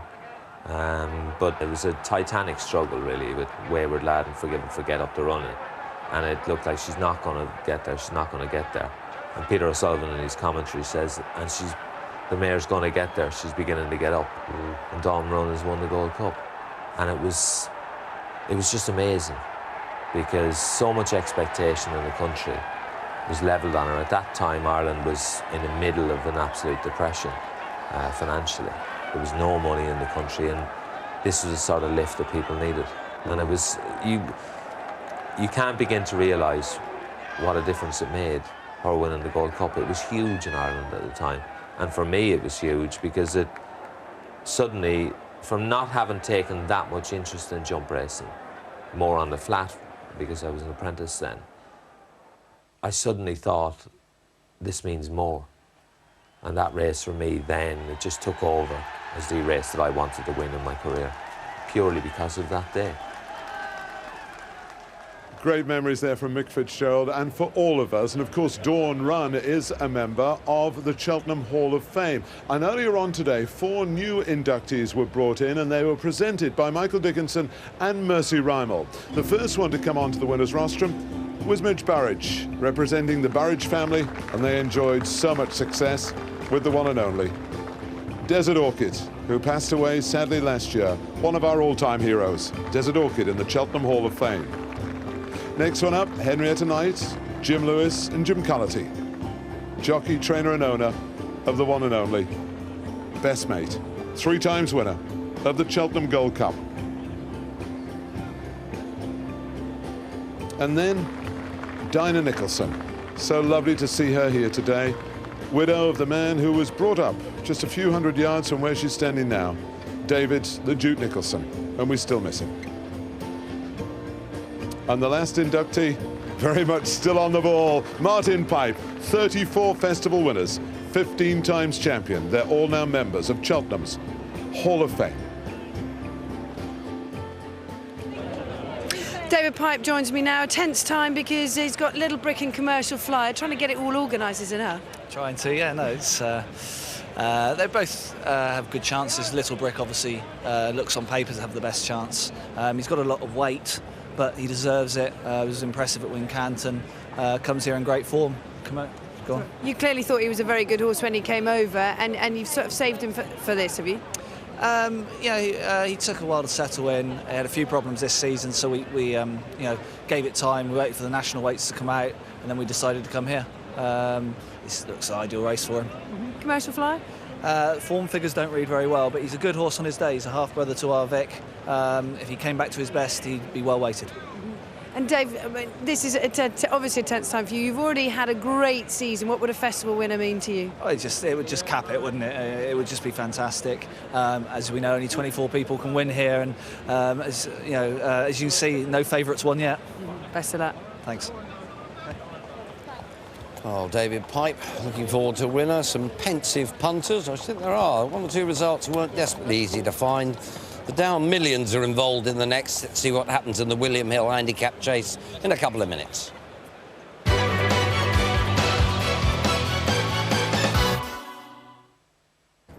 Well, horse's favourite bookmaker, you betcha.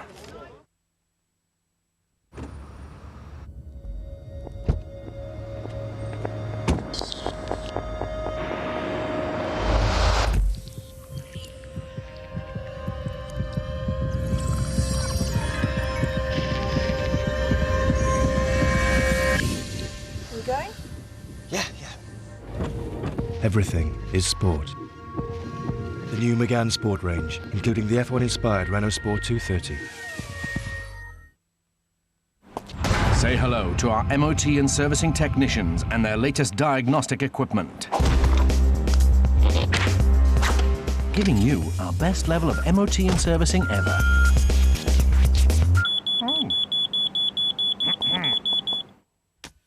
Quick Fit'll fix it.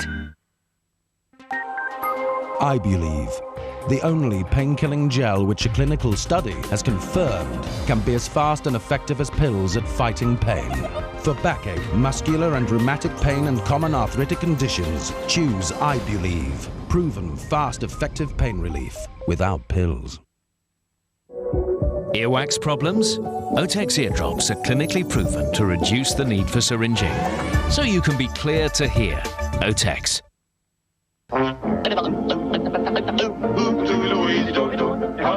If you and your partner insure with Norwich Union Direct, we'll give you an extra discount.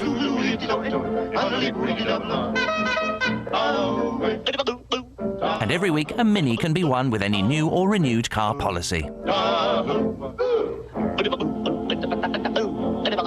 Call us on 0800 888 777 and see how we can make you happy.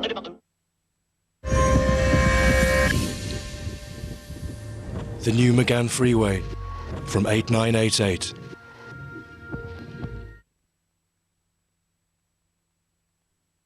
What if the asteroid that wiped out the dinosaurs had missed Earth? What would dinosaurs be like today? Our pets? Or spookily like us? One of the planet's biggest what-ifs. We talked to Nip Tuck's Julian McMahon, now starring with Sandra Bullock in a creepy Hollywood movie, and how these have turned all of us into potential Pulitzer Prize-winning photojournalists.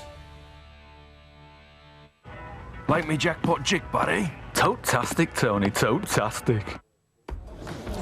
Welcome back to Cheltenham, everyone. Our last race live on 4. It's the William Hill Trophy Handicap. Well, last year it went to Dundora from Ruby Wallsport from another parish to land a touch with the Tony Martin team off a £50 hire Martin started the season.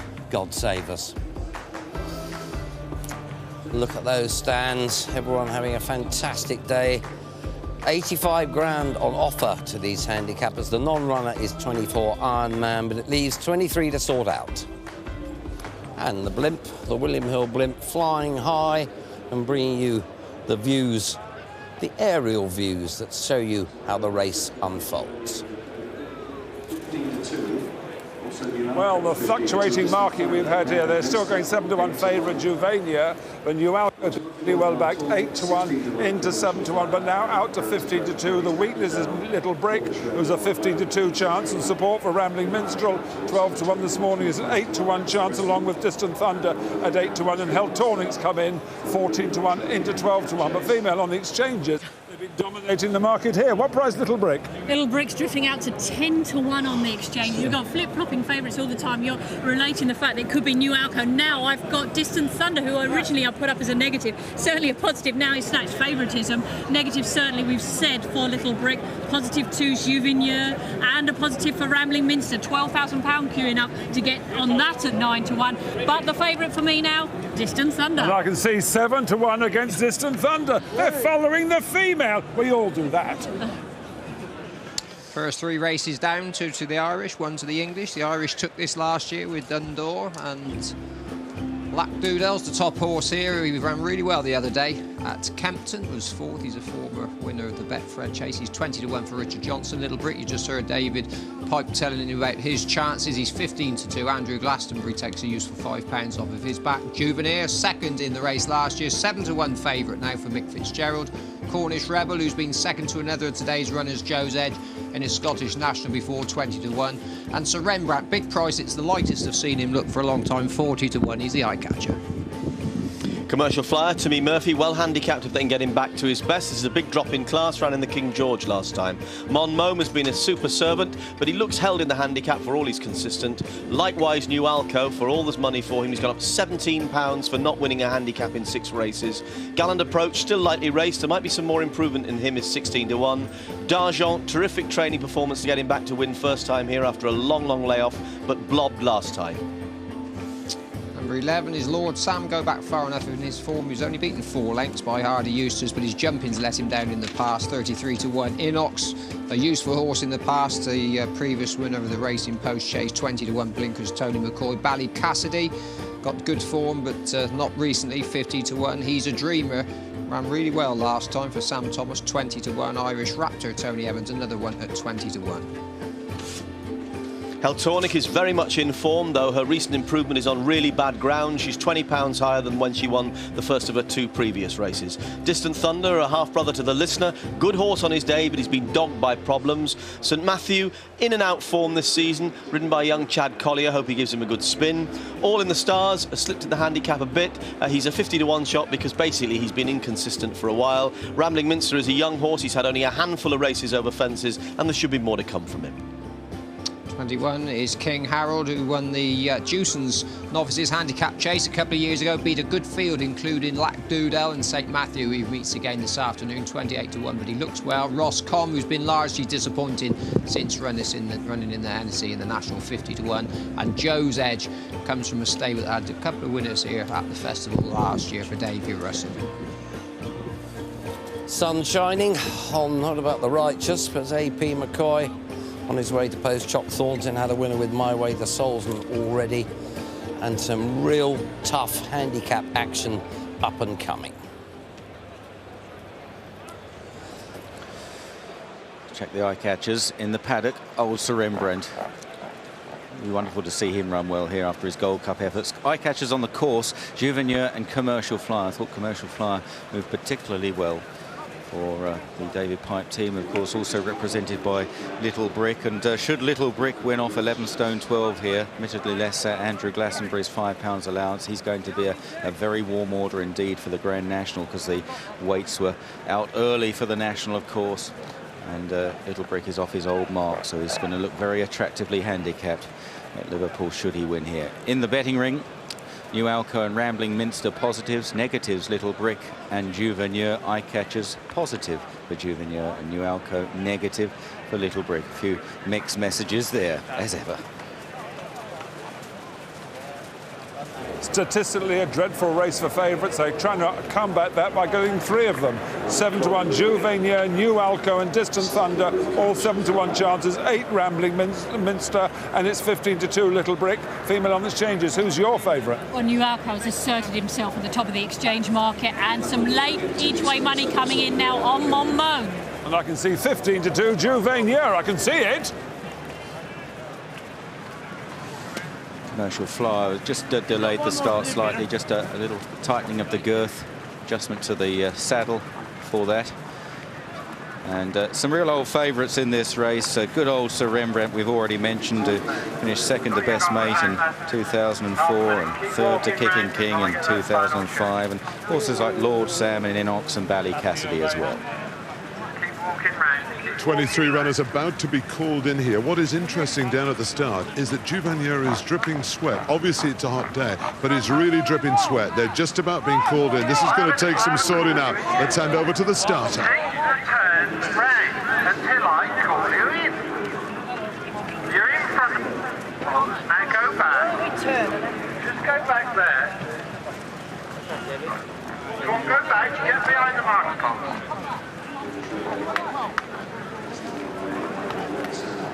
Right, now stand there. Stand there. No.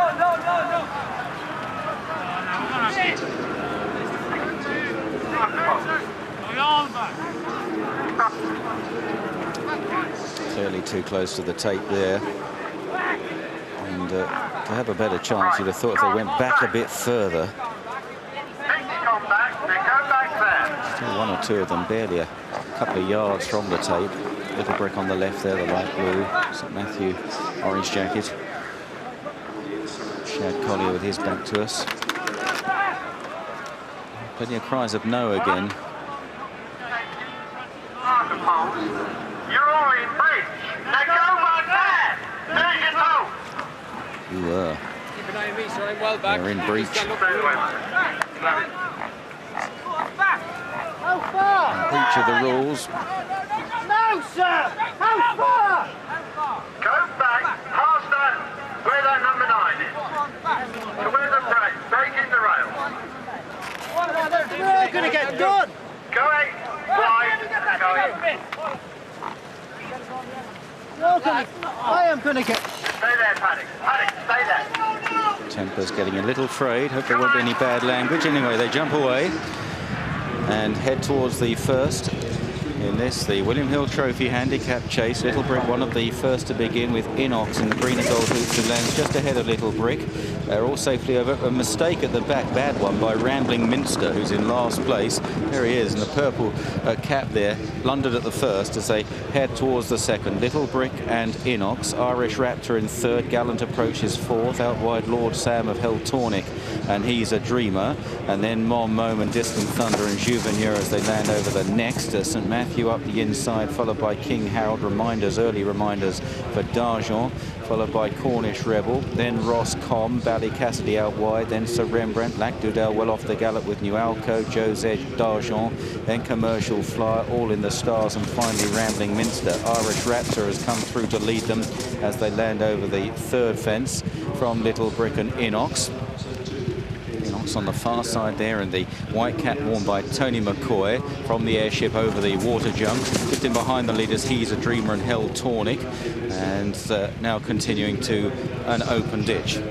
So coming to the open ditch, it's Irish Raptor that leads the way to Little Brick, and a good jump from Inox. Gallant Approach landed just fourth there, ahead of Hell Tornic and He's a Dreamer. And Mon Mome's up the inside from Lac Dudel, who's made a little bit of progress now. Midfield at the moment is Juveneur. To see White Sleeves just crossing that fence midfield. Rambling Minster remains at the back along with Sir Rembrandt, but out clear is Irish Raptor as they run uphill towards this open ditch. Leads by about 6 or 7 lengths to Little Brick and Inox, and then after these is Gallant Approach and Hell Tornic. They're followed by Mon Mome and He's a Dreamer, Distant Thunder out wide, Lord Sam, and they're followed by after those Ross Com, Juvenile around the inside.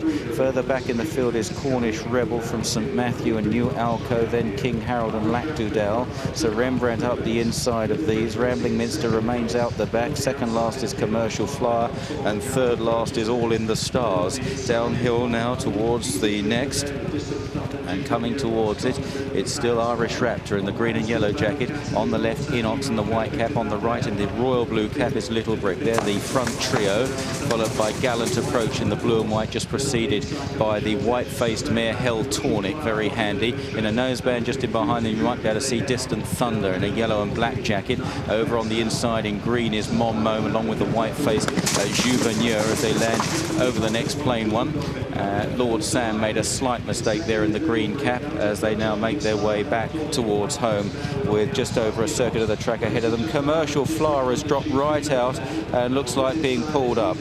Heading towards the fence in front of the stands, and it's Irish Raptor from Little Brick. Hell Tornic getting very handy along with Inox the outside. Then Gallant Approach, followed by Mon Mome, He's a Dreamer and Distant Thunder, and Juveneur is about 10th passing the stands. Cornish Rebel from Roscom, one of the greys. Then St Matthew pushed along up the inside of King Harold from New Alco and Bally Cassidy.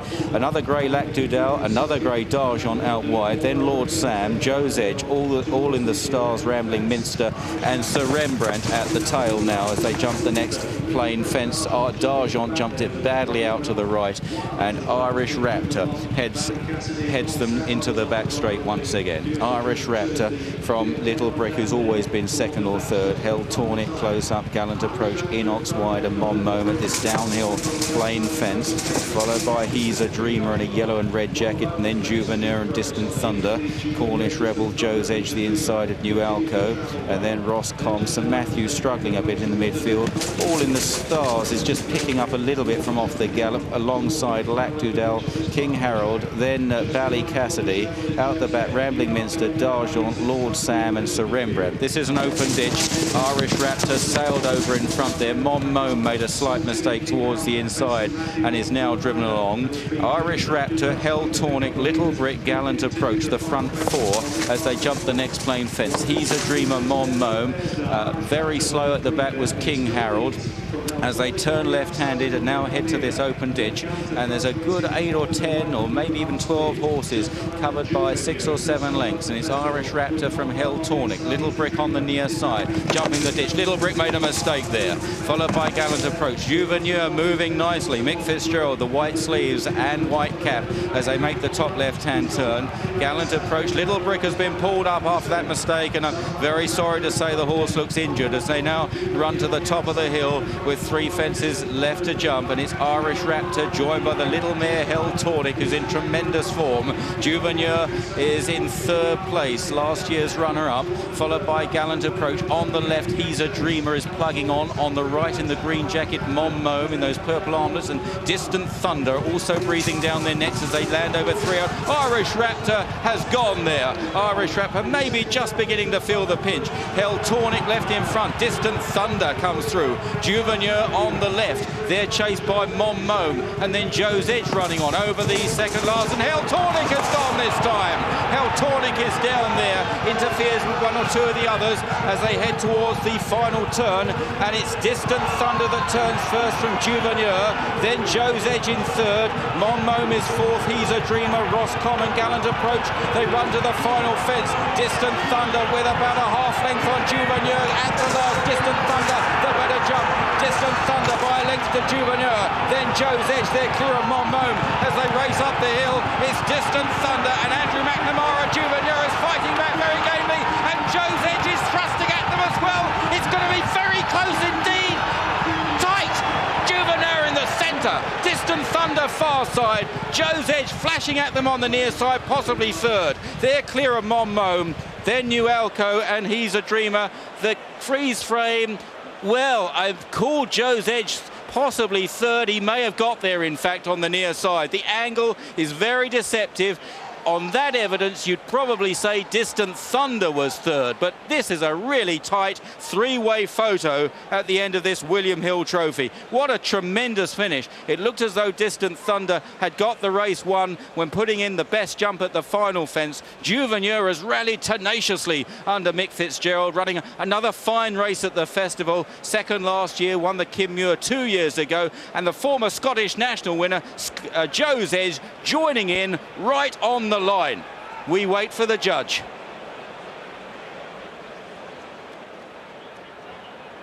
Oh, what a tremendous finish, but let's hope that the 2 jockeys who had falls, Tony Evans and Tom Scudam, are all right. But Mick Fitz, well, he's been thinking about retiring. He's given this horse a really great ride, whether he wins or loses. Really strong from the last.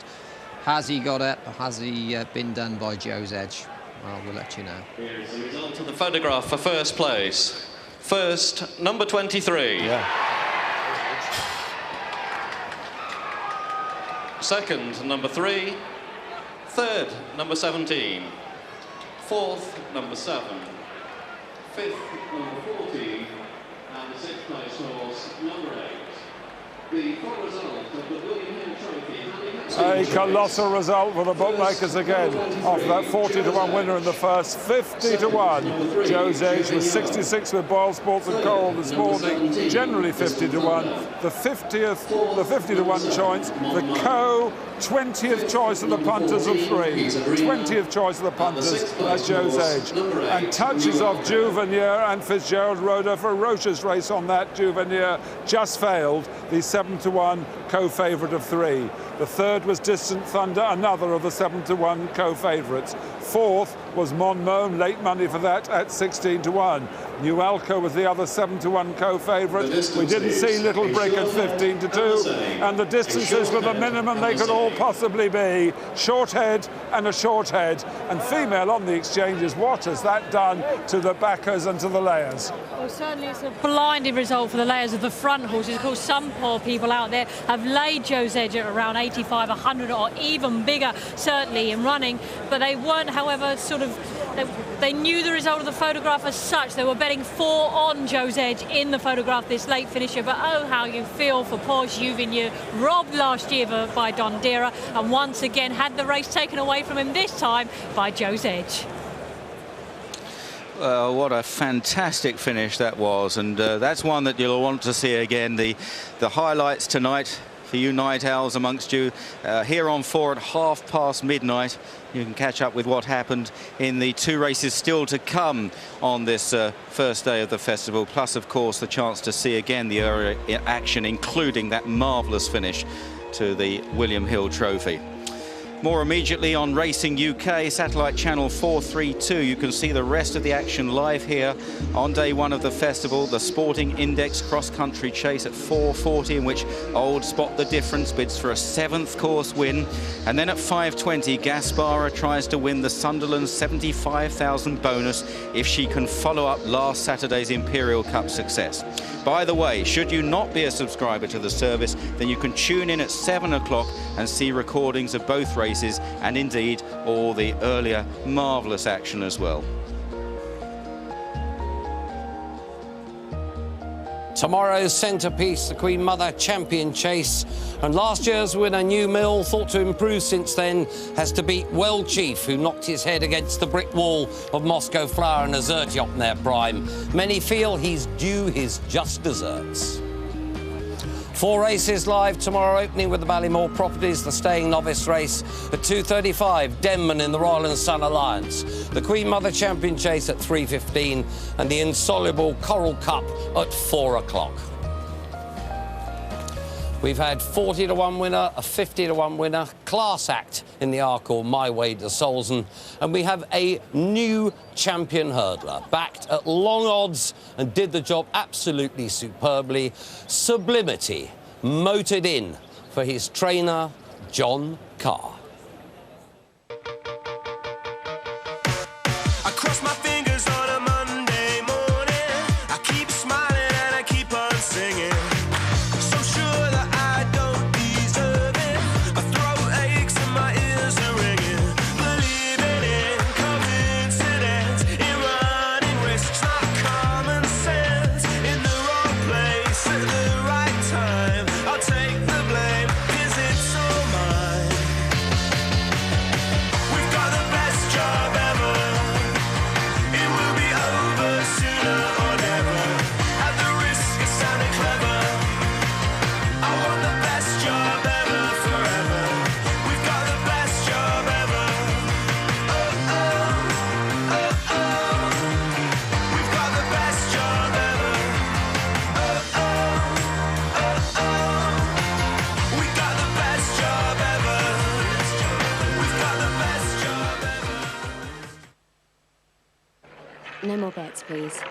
I can't look, I can't look, I can't look, I can't look. Come on. ToteSportCasino.com, the horse's favourite.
just believe in it.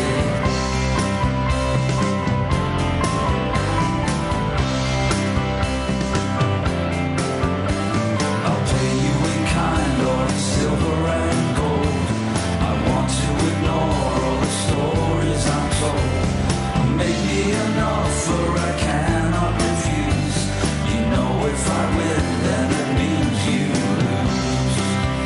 Just say you believe in it, that you're not feeling it.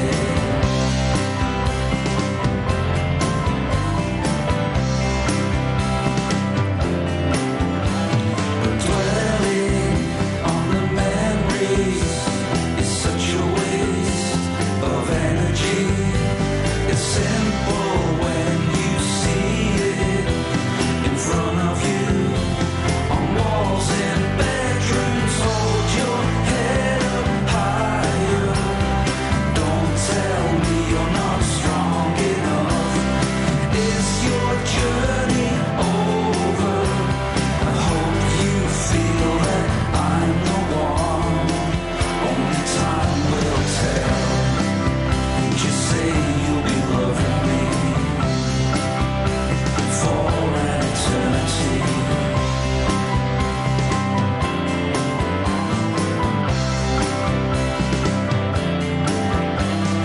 Oh, I feel tired of all these games.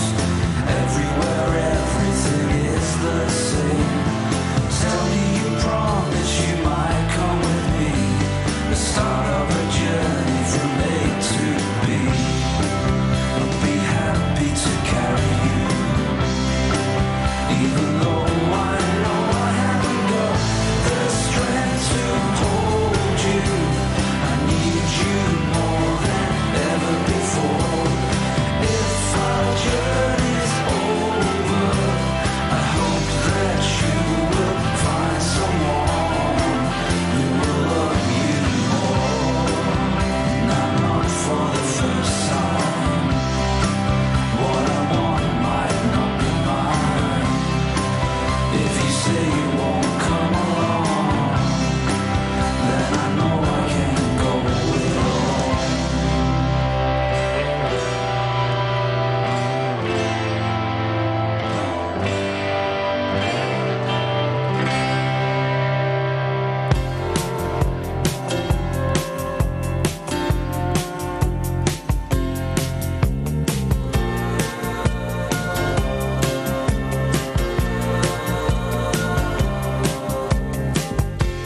So I'm back to the velvet underground, back to the floor that I love, to a room with some lace and paper flowers.